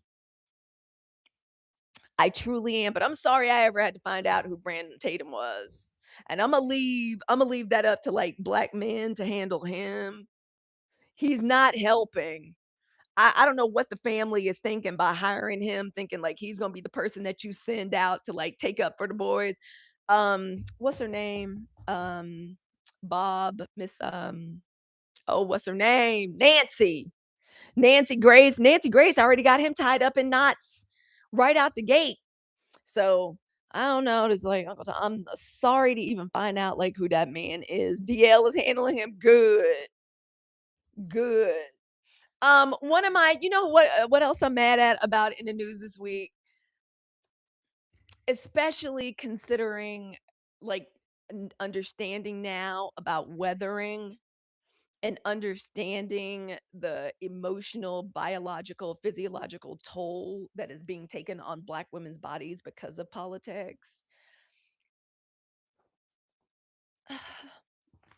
Like, not just 92% America. I was not raised to have a hard heart. Indeed, while Black women, we've had to do a little like, we've had to like have this hard exterior shell sometimes just because of the nightmare and the insanity of like racism in this country and having to protect ourselves. I was not brought up to have a hard heart, but I've been finding myself saying things like, "I'll never forgive. Fuck you all forever." And I'm not gonna give myself a hard time about that anymore because it is what this benighted nation deserves. And one of the things I will never forgive Republicans for is electing the stunt queen in chief and him putting in place a cabinet with the likes of RFK Jr. That's especially in light of weathering and how we're seeing that politics has this awful, horrible physiological effect on Black people and Black women in particular. How do I say this other than God damn y'all for inflicting upon us RFK Jr.? Did y'all see him trying to go toe to toe with Dana Bash? And I don't like that bitch. I don't like Dana Bash. I don't trust anything that's on corporate and legacy media. I feel like they're the reason that we're here. But I'm gonna go ahead and give 1 point to Gryffindor and to Dana Bash for doing what journalists are supposed to do. At one point, RFK basically said, "Why are you asking me questions and trying to uncover facts? Why are you asking me to cite like settled, provable science?" Did y'all see that? I will never forgive y'all. And I'm going to just go ahead and be gutter and superficial with it. I will never forgive y'all for putting in place a regime that would confirm somebody like RFK Jr. and then put him in charge of the health and human services of this nation. How dare you all? Of all the Kennedys to choose from, the one that pulls over on the side of the road and is cutting off like raccoon penises, the one that's trying to like skin beached whales and then carry the skull home, the one that's on camera chasing snakes and knocking over cattle. You put him in charge of health and human services. God damn y'all. Forever for that, for putting us through that, for putting us through having to look at someone that looks like him and sounds like him. God damn you all for doing that to us. How dare you? Health and Human Services Secretary Robert F. Kennedy Jr. clashed with CNN's Dana Bash, not Dana, but Dana. Everybody's so different. Dana Bash on Sunday, launching attacks against Anthony Fauci. I didn't even talk about Dr. Fauci.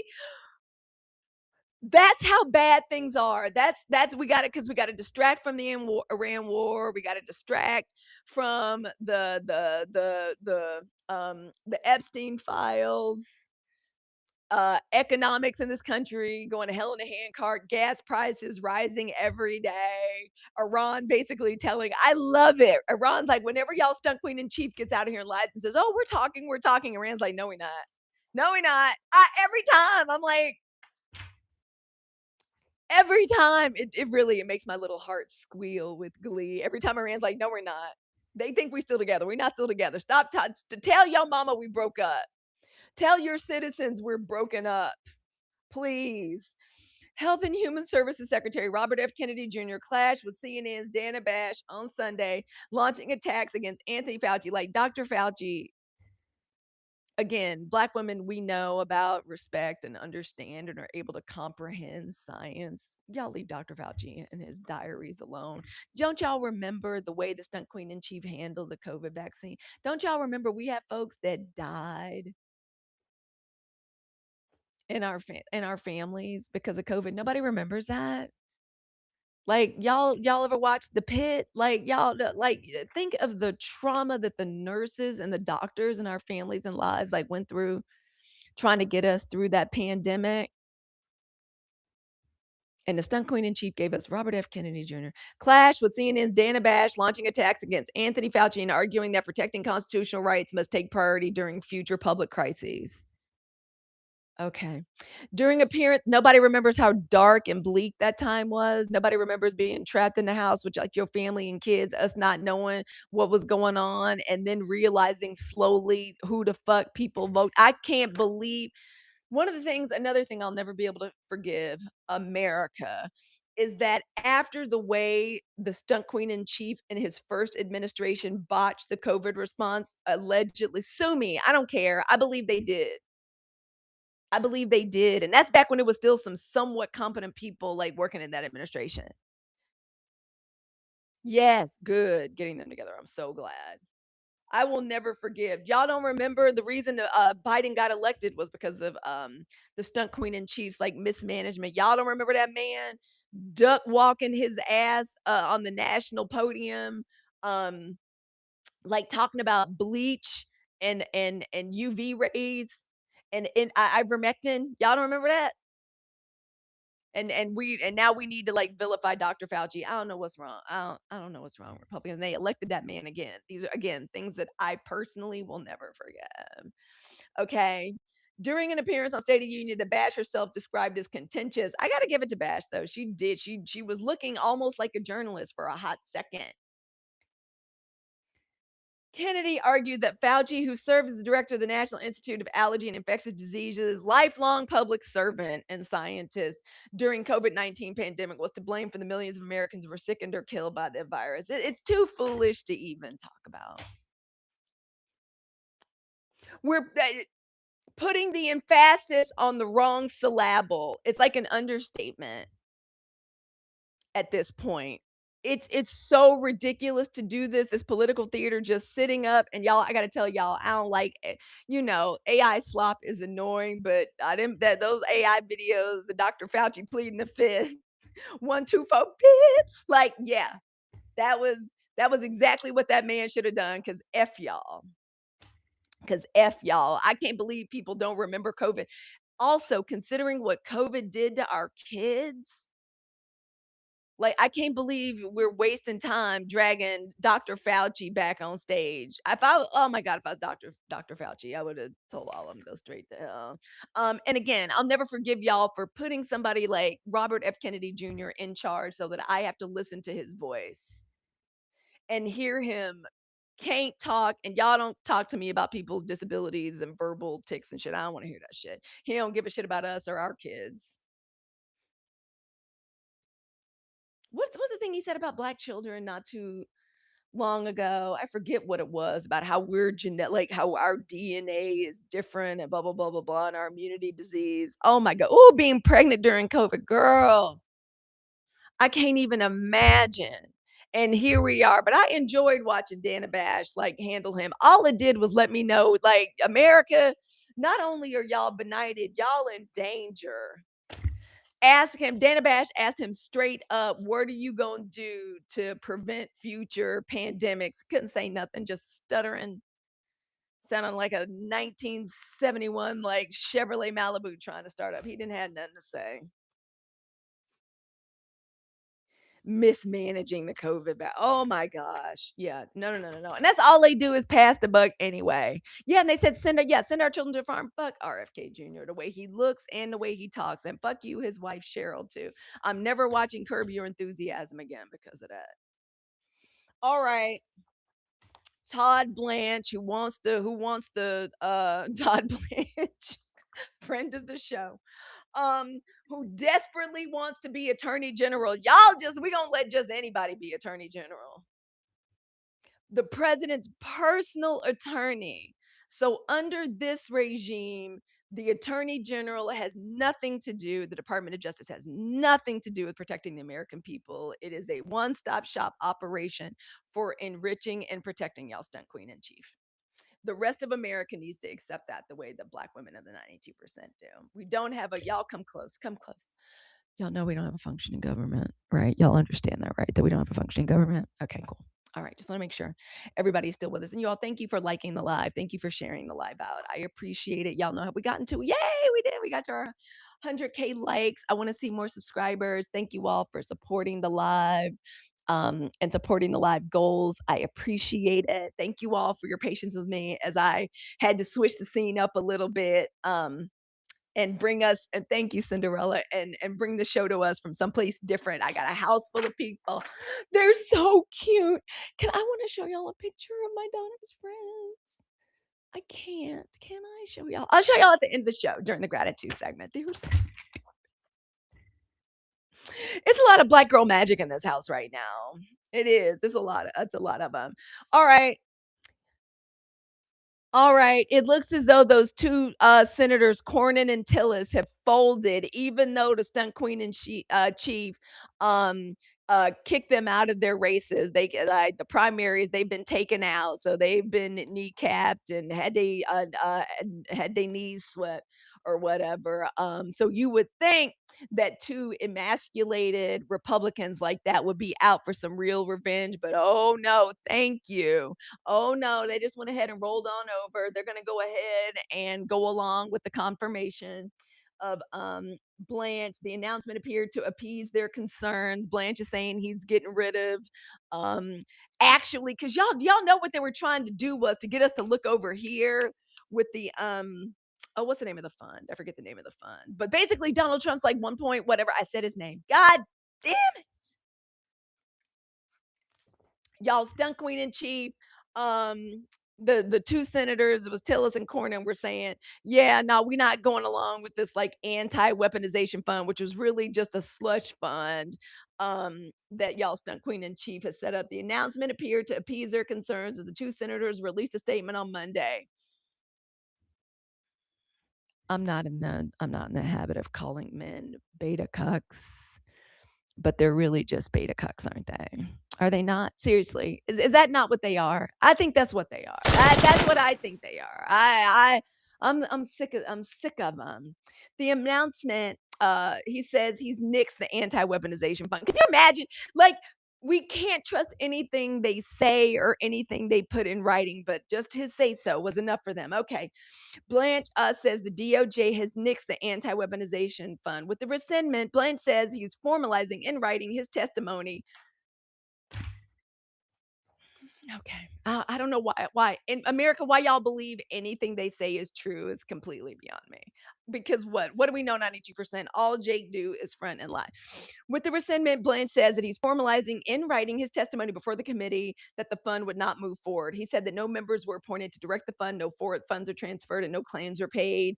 In a second unsigned statement, the Justice Department clarified the scope of audit protections announced in May that shielded y'all stunt queen, his family, and his company from any tax audits or enforcement for prior tax returns. You don't get that kind of protection as an American citizen. I don't get that kind of protection as an American citizen. Even gajillionaires and gabillionaires don't get that. But the stunt queen in chief does. Okay. Okay.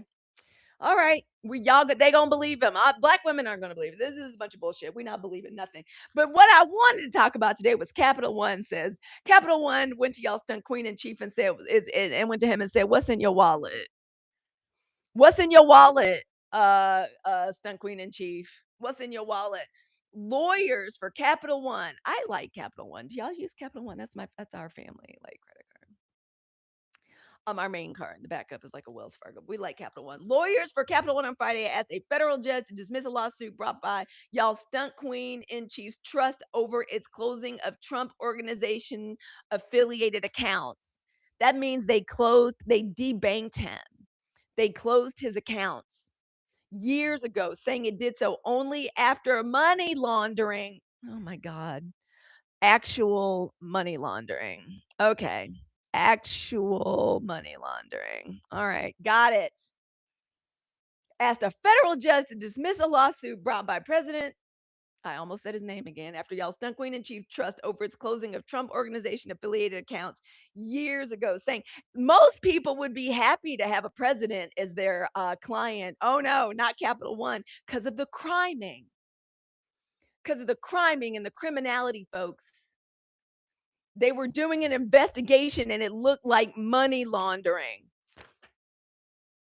Okay. While attorneys for the Trump organization, led by Don Coke Me Up Jr., and Eric, my name's Eric Trump, have alleged Capital One closed more than 300. That's the kind of criminality and the criming that was going on. Over 300 accounts of stunt queen linked accounts in 2021 over politics. I ain't seen a single story about this on corporate legacy media. Okay. Since 2021 over politics, lawyers for the defendants wrote on Friday court filing that the financial institution closed the accounts for anti-money laundering reasons. Can you believe? The closures were the result. I can't believe this. Seriously. The closures were the result of months of analysis and a careful review by Capital One's anti-money laundering team. A team was assigned. In accordance with bank policies and regulatory guidance, added the 23-page motion filed in federal court in the Southern District of Florida. Capital One never publicized the termination decision nor its confidential internal process, kept it quiet on the creek. Okay.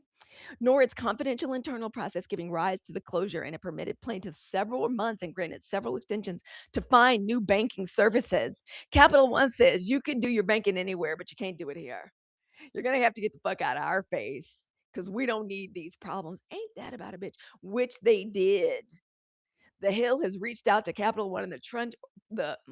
Thank goodness I didn't say it. I said trunk instead of with the MP. They reached out to Capital One and the Stunt Queens organization for comments.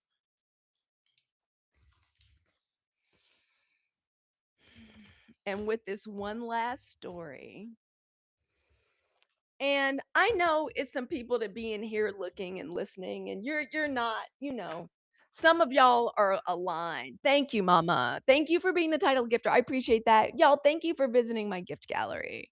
I appreciate that. Thank you all for sharing out the live. I appreciate it so much. Y'all listen. I know that everybody that's watching does not necessarily consider themselves. You don't really kind of fall into 92%. Now, a lot of y'all are aligned. You're aligned with Black women, our rest, our movement. You understand who we are. You respect us. You support our movement and where we come from. But a lot of y'all are not. I know this because of my comments and the stuff y'all be saying, especially on the tube that is you. I'm like, people be saying TikTok's the wild, wild west, but thank you, Cinderella, for being a member of the family for over 300 days. I appreciate that. I appreciate that so much. This last story is just gonna be the period on the end of the sentence. Thank you all for hanging out with us today. I love y'all. I appreciate you. Yeah, girl, paragraph is still hanging on. These are I'll thank you all to respect our founding documents. I'm being much more gentle with them. I had to pull this chart out to show the children the other night. I said, y'all know y'all are 92%, right? By the way, Cardi B is 92%. Y'all know Cardi got a new little song out. I love it. Cardi B is 92%. Okay. Beyonce is 92%. Megan Thee Stallion is 92%.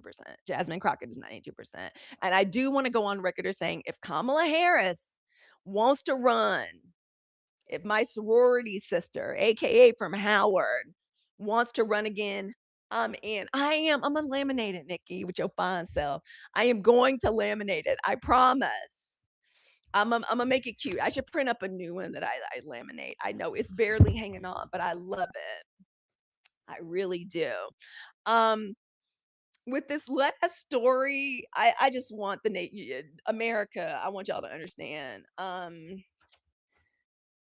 This is a very biased space, unapologetically. It's an unapologetically Black femme American space. Thank you so much for that. Okay.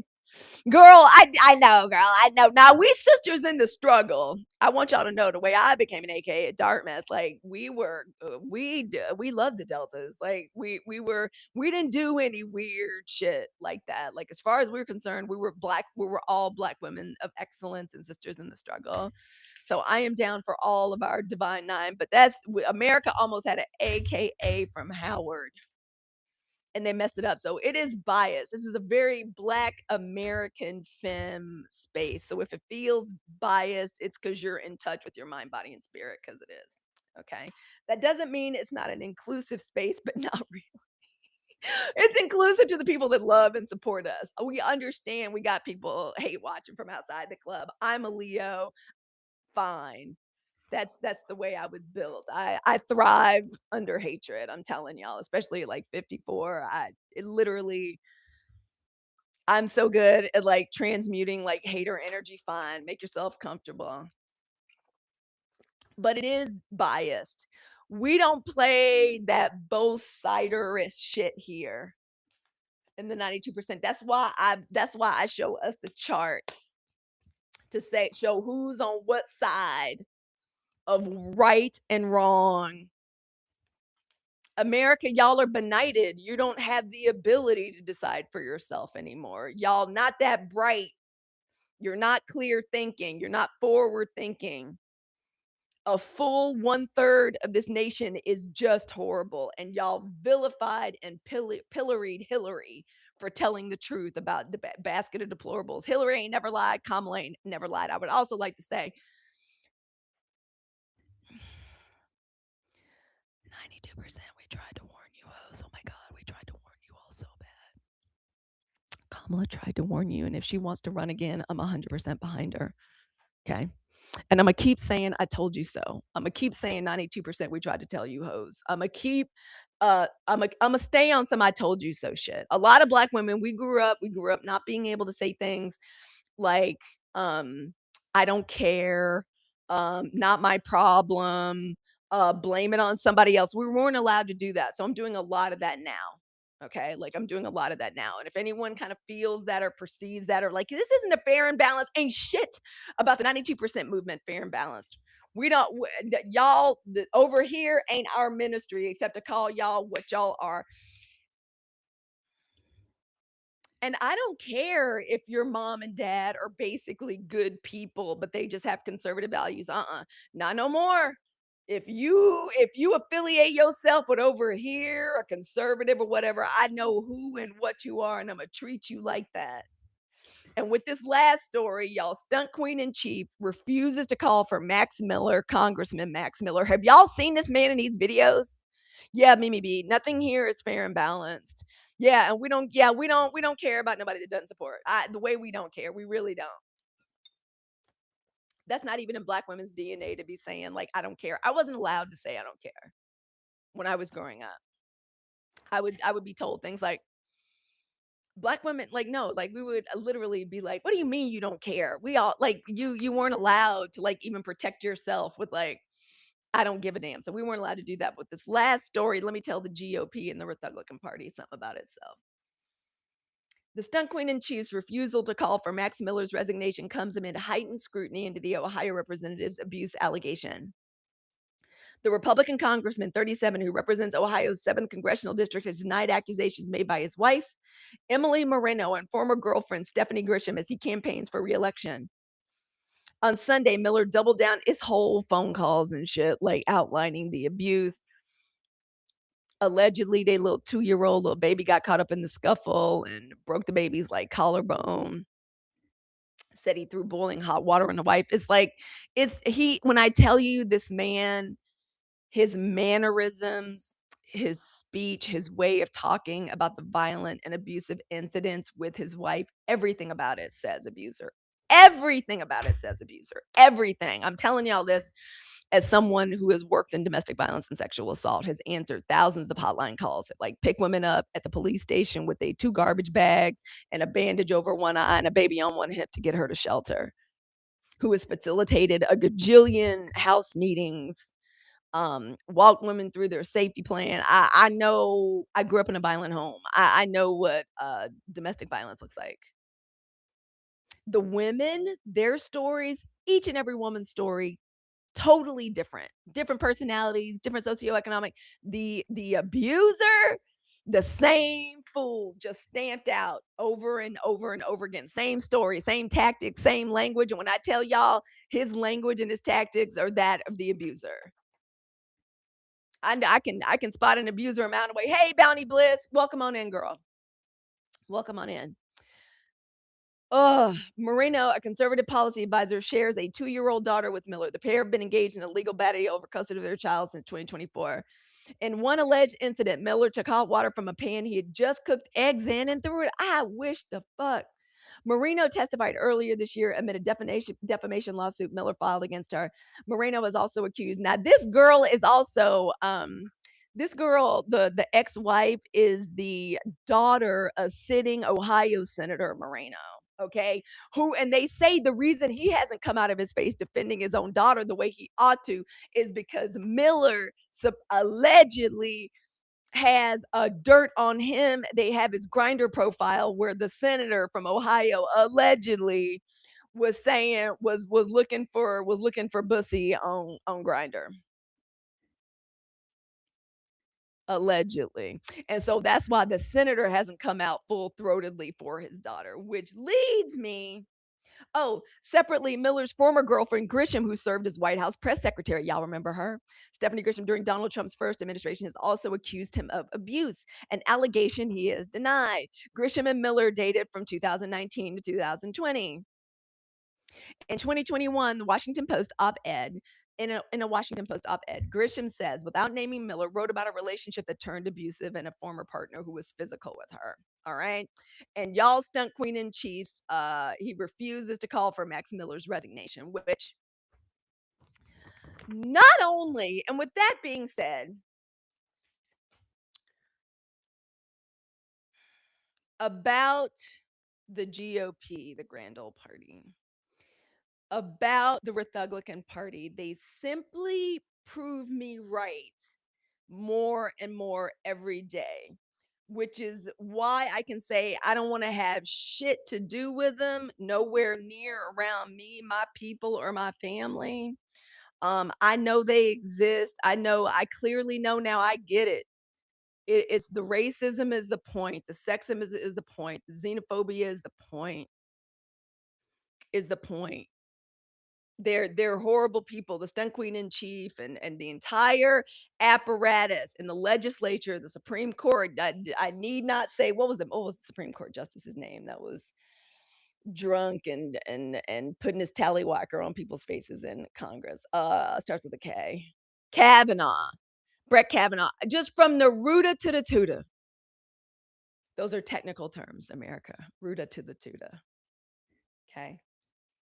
Rooted to the tudus. Technical term means from top to bottom, root of the nose to the like, okay? Top to bottom, from the inside out. The Republican Party is not just the party of PDF filing, sexual assault with his cryptocurrency schemes and Bitcoin and shit corruption, with the technocrat billionaire power structure just throwing billions and billions of dollars on these races. Greed and avarice, right? Regression, going backwards. That's why they're trying to like erase our history. That is what the party has shown itself to be. I'm not saying it just to say it. Every day with every new news article, we're forced to remember, oh, that's right. Ivana Trump like claimed in her divorce proceedings, y'all stunt queen in chief when his scalp replacement surgery, whatever the hell he went through, dragged her like around the house, like by the hair, and like assaulted her within their marriage. Whole time on Epstein Island, violating, mutilating their own children. Okay. Talking about how attracted he is to his own daughter. The Republican Party, and they control everything. They're ubiquitous. Thank you, Bounty and Bliss. They admit it every day. That is why I call them the party of racism, white supremacy, oppression, regression, PDF filing, theft, corruption, greed, and now domestic violence. That's who they are. That's just who they are. And America, I all for the sake of whiteness, huh? All for the sake of protecting the lie of white supremacy, because y'all are afraid that if black people or other brown or marginalized people like get in power, we're gonna do to you what you did to us. That's why so many of y'all said, oh, it's a safe choice. It's a safe vote. We know, we get it. Oh, and don't like women. Oh, they hate women. If white women had the sense that God gave a goat, they coming for y'all. They're coming for y'all. That's where all this trad wife shit. And speaking of trad wife shit, what y'all think about Nara Smith? Is that her name, Nara Smith? The one that's like the biracial, like Mormon trad mom that makes like homemade Fruit Loops and Scaparelli. Like Pat Powell said, yeah, be lucky we're not looking for revenge. I don't know. They keep fucking with us. Girl, thank you, Bounty and Bliss. Yeah, girl, she's a liar. I never understood that whole thing. I'm sure if you would go back in my history, I maybe liked a video or something, or I thought like it was Kiss before I began to understand, wait, what? She's LDS. And like, so she'd be talking about reading her morning, like LDS prayers and all that. That heifer knows she was a trad wife. Really, Nara, girl, and Nara, they say you stole all your shit from like a black woman who's like a national of an African nation. I remember that, and she said, "Stop stealing my shit." Stepford wife, but in that but girl, she got on to call her daddy podcast, and she said, "Do not call me a trad wife because I'm not a trad wife like these pores out here." Nara, girl, when I see Nara, I'm just like, girl, girl, please. Are they wearing scaparelli? I'm a working mom, but girl, I thought the cooking from scratch was cool at the beginning. Yeah, yeah, like me. I mean, I think occasionally I think I saw, like I think I may have seen a couple of videos where I thought, oh, I was like, see what this bitch gonna make today. What's she doing? What's she making in here? But girl, to get on here with your whole throat, say you wasn't a trad wife and you ain't never been a trad wife, something tells me I cannot prove it. But something tells me that Nara found out recently that she was black. I don't know. I don't know. I ain't got no proof. I ain't got no proof. I ain't got no proof. But I'm just I couldn't deal with all that damn recently, Ella. Yeah, I'm just saying I ain't got no proof. I ain't got no proof of this, but I'm guessing. I can't even stand it now. It makes me wonder how the fuck did I even look at any of her videos? Because like, ugh. Today I decided to tell girl. Okay, Nara. Okay. All right, girl. Okay, girl. All right, girl. Oh, yeah, wake up call. I'm just saying, I ain't got no proof, but something tells me Nara came up close against the fact that she's actually black. Or you know what's happening. Like, so from trad wife to like to girl boss. I don't think she understands that those days are over too. And now it's like, because y'all, believe it or not, this is why Black women now is the time for us to be building our platforms and doing it um, from the powerful seat of our Black girl magic. From the moment you start your platform, Black women in the 92%. And if you want to know how to do it, like come hang out with me and the Black Girl Podcasters on Friday at 4 o'clock. We are cooking up something amazing for you. If you are a burgeoning, a future, a wannabe Black girl podcaster, please come. Does she even have Black friends, girl? Who knows? I bet she'll try to produce some. I bet we'll see. I think it's weird when married couples, you don't ever see them with or talk about friends. And me and Coach Dad can be kind of codependent and insular sometimes, and I still think it's weird. Her and Lucky, that whole thing is weird. That's when the LDS thing came out. I was like, oh, okay, that makes sense. All right, got it. I knew it was something low key weird about it, low key strange, and it all comes out, in the wash today. So y'all listen. So I wanted to know what y'all thought about Nara, because I was like, girl, what you talking about? And then now you a girl boss. Oh, also, that's what I wanted to finish saying. Black women, the reason that we are in the trouble that we're in as a nation is that in one way, we as Black women are falling down on the job. And I know you're like, Halicue, what? I know, right? Normally, I don't get in our face talking about what we ain't doing and what we ain't doing right, because that's the kind of friend I am. Like, if I'm your friend, you've never done anything wrong. You may have robbed a bank, but girl, she had to rob the bank. She didn't have any other choice. That's the kind of friend I am. I don't get on here talking about what Black women have not done to what, like what they need to do. If anything, we've done too much for too long, for too many, except put our voices out there on the airwaves. With the reason this nation is in the place that it is in today, right now, is because of the lack of Black American women's voices on the internet. Is too many dumb, white, mediocre people with podcast mics and thousands of subscribers and followers. And Black Girl Podcasters is trying to change that. I know there are so many of us out there that have a podcast, a blog, a vlog. There's something that you do. You've got some kind of subject matter expertise that you need to be talking about and sharing, especially now in a time where, again, for Black women, everything is so political, right? Do we have access to clean food and water and air? Like that alone, those of us that are that are homesteaders, that are these gardeners, that are cooks, that like know how to take and do dupe recipes and show us kinda, cause y'all, thank goodness for these people. It was a Black woman on TikTok that taught me how to, cause it's no chicken salad chick anywhere near me. And I've been seeing all these chicken salad chick videos, and I'm like, let me look up where chicken salad chick is. I want to go get some chicken salad. I'm trying to get more protein in my, y'all, girl. It's not a chicken salad within like 2 states of me. A Black woman showed me how to do the dupes. Chicken salad I made this weekend was so delicious. Coach Dad is still mad at me about that chicken salad because we have gone through a lot of it. We have gone through a lot of it. If you are a Black woman in America, I want you on the mic. If you think for a second you might be a good podcaster, a good YouTuber, a good Substacker, I want you to do it. Girl, the recipe is good. I'm gonna find it. I'll repost the video. Delicious. This is the first time I bought freaking what are those crackers called? Chicken salad crackers. They're Keebler. I forget what they're called. I ain't bought those crackers in forever. I don't even eat carbs and processed food like that. Ooh, they're delicious. I got some gluten-free little crackers too that are good. Oh my gosh, that chicken salad from chicken. There was a Black woman made a dupe video and I recreated it. It is delicious. The butter crackers, correct.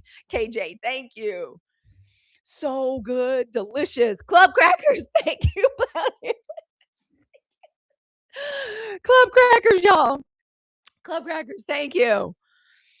Oh my goodness. Y'all, there are so many things that Black women are ready to talk about, to share on a podcast, on your new channel, and I suggest branching out. It's y'all know we love the clock app. Clock app is my favorite, but y'all come hang out and make friends with us. I want to see y'all over on the YouTube. Thank you for being over there and subscribing. I want to see you on Substack, where our podcast lives. I hope you all enjoy the podcast. I got a new episode coming up, a new Benighted States of America coming up, available, and I want y'all to listen to it every place you enjoy listening to podcasts.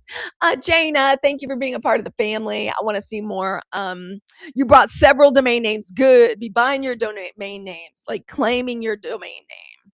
Okay, do it now. The reason we are in the trouble that we are in is because there's not enough Black women recreating and being a part of this renaissance in new media. Buy the microphone. Thank you all for helping us achieve that goal. I appreciate that. Did we get all the gift goals? No, we did not. Let's see if we can get the rest. We only have 2 more to get. Thank you all so much in advance.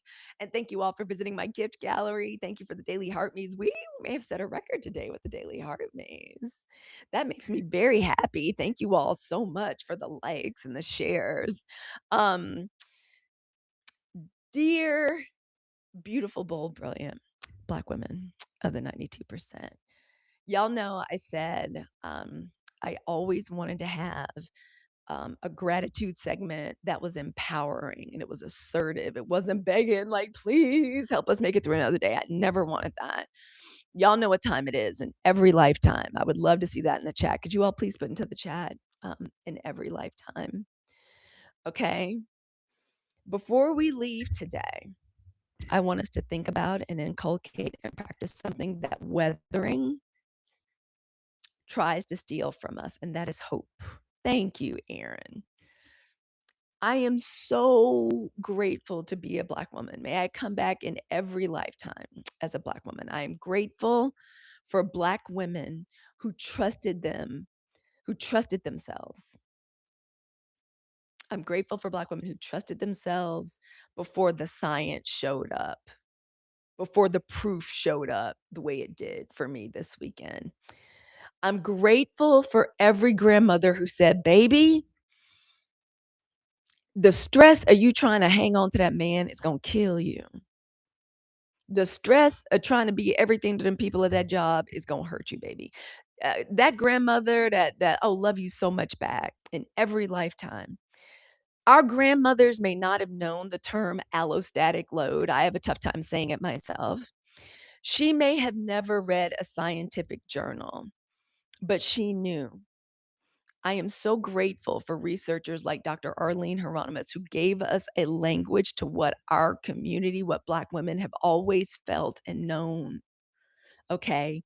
I'm grateful that we don't have to stop just at the diagnosis. Okay. In every lifetime. Thank you all for putting in every lifetime. I'm grateful that Black women in the 92%, I am grateful that we have built a blueprint and a framework in our 92% movement with the crucial decisions that we made.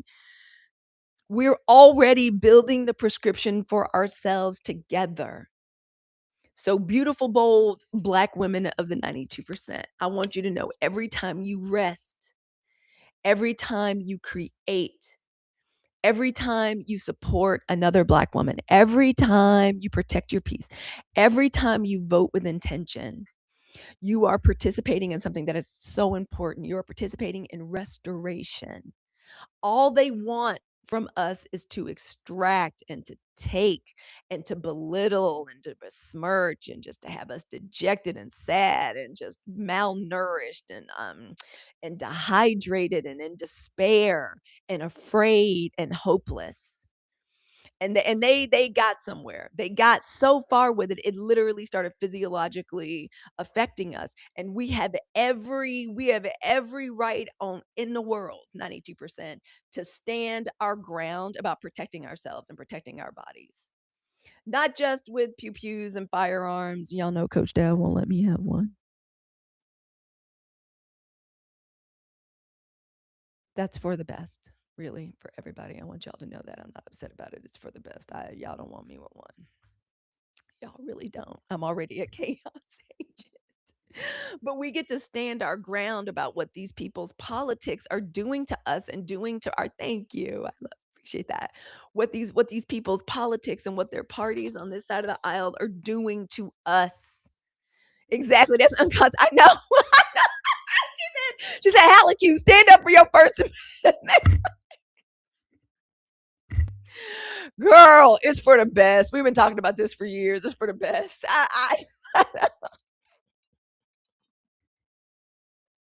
Coach Dad said I could have one, but him and the kids are leaving. She said, you can have one, but me and the kids are leaving. All the safes and the training ain't enough for you.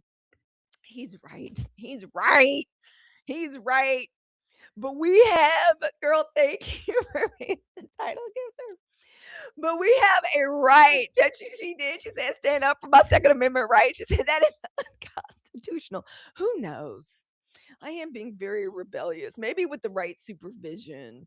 I'm telling y'all, it's a black girl pew pew club in Oakland, man. I like everything about them. I may have to go pay them a visit. Maybe I'll begin with a visit to the range. But we get to stand our ground about protecting our own minds and our own bodies, and we're gonna do it with our vote. Weathering explains what happened to us. The 92% movement explains what we are going to do about it. Oh, Sandy, thank you, girl. Thank you so much. That's the goal. I refuse to do anything that is not joy fueled and inspired because they don't want us to be joyful. They don't want us to be joyful, and I will be damned. This is a joy filled space. We deserve it. They want to keep us that way. So I'm not going to do it. I refuse. We must laugh. Y'all don't even understand the likes and the gifts and all that. That's really wonderful. The thing that like what really motivates me is like, oh my gosh, like somebody I could be so tired. The live takes so much out of me, and then you gotta edit, and then you gotta clip and all that. There's so many things about the new media platform and being an indie like podcast and an indie new media like personality or whatever that's like very hard work. You know what makes it worth it? Making Black women laugh. That's enough to keep me going for another like 8 or 9 hours. That's enough to get me up at 5 o'clock in the morning. Seriously. That's enough for me. That literally makes my this is all I'm not wearing my little heart necklace today. This is all an exchange. This is all an exchange. If I make a Black woman happy and make her laugh and smile and go, as we talk through and process this news, I'll do it a million times over. But I want us to remember this, and I'm going to be talking about it. Weathering explains what happened to us. The 92% movement, our movement explains what we are going to do about this, because I believe in my whole heart. Um, I believe that. I truly do. I believe that with my entire heart. And the only question we got for these hoes when they ask us to support them, when they want us to send money, when they want us to like support their candidacy, all we have to do is ask. We have a simple question. Oh, you want black women support? I'm a black voter. Does your policy reduce weathering and increase flourishing for black women? Oh, you don't know what weathering means? Weathering is the biological, cumulative, physiological toll that racism, sexism, and being hyperware in a racially biased society, the way it like impacts black women and our health and our bodies. What are you doing about that? Do your policies and your platform reduce weathering? Does it increase flourishing of black women? Oh, why is that important? Because if it does that for us, that effect trickles down to everybody else. Because we're matrilineally and communally based. We're kind of black girl magic, and that's the way it works around here. That is what we're asking. That's all we've got to ask. And if it does reduce weathering for black women, then it belongs in our future.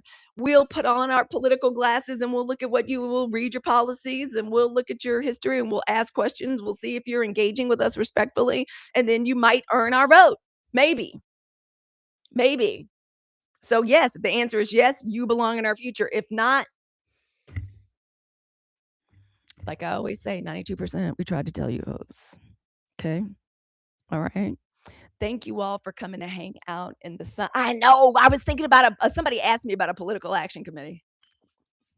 Somebody asked me about it. I said, I don't know, because I want us to get money out of politics. But until money's out of politics, we might as well, seriously, well, as long as money's in politics, we might have to think about it. I'm just saying. I'm just saying.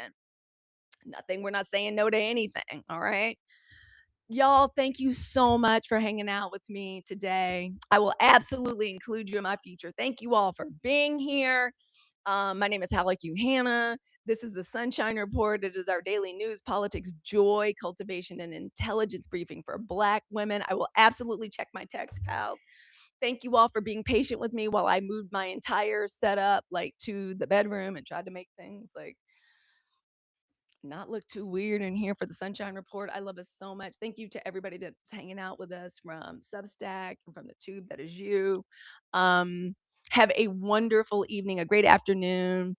I love girl. Somebody says they want to start a podcast, but they're afraid to. Black, come hang out with us live here on the Clock app for Black Girl Podcasters at 4 o'clock on Fridays. We got something for you. We're planning a summit. If those of you that want to start a podcast, your excuse will no longer be, I don't know what to do and I don't have a support system and network or a way to learn or people that can advise me and help me. We got you. If you are, thank you so much. These were my showcase too. Y'all, by the way, my microphone is in my showcase. My glasses are in my showcase. All my favorite stuff on TikTok Shop is in my showcase or in my ShopMy. Thank you all for hanging out with us. Listen to the podcast, the Halicue podcast. The latest episode is a new mini-sode in my Dear Benighted States series. I have enjoyed hanging out today. Thank you to everybody who clips and shares the live. Thank you for inviting people to the live. Thank you for every single like. Thank you for every single gift. You all mean the world to me. Y'all hurry up and get your daily heart me's. Okay, get your daily heart me's and collect your 45 viewer points. It has been the time of my life. I miss y'all when I'm away. I got a house full of people, but now that I got the recording area all set up here, we are locked in.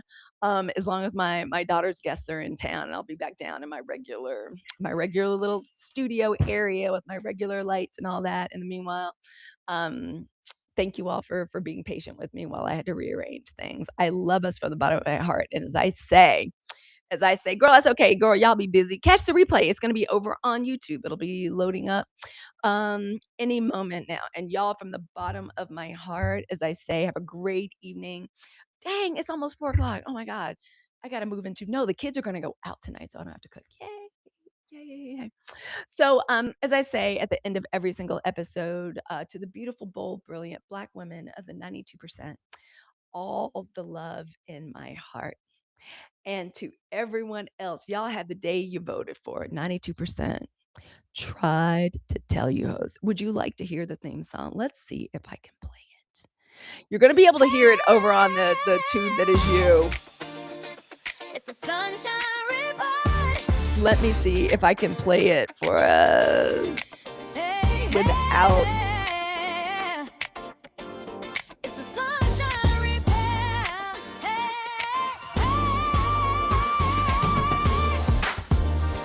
It's the Sunshine Report. 92%, and we're building more. It's the Sunshine I was going to play it, but I will work. Can y'all hear it? Joy cultivation, economic power, black women blooming every hour. News and strategy, wisdom and grace, building a brighter future at our own pace. Ooh, we're a mess.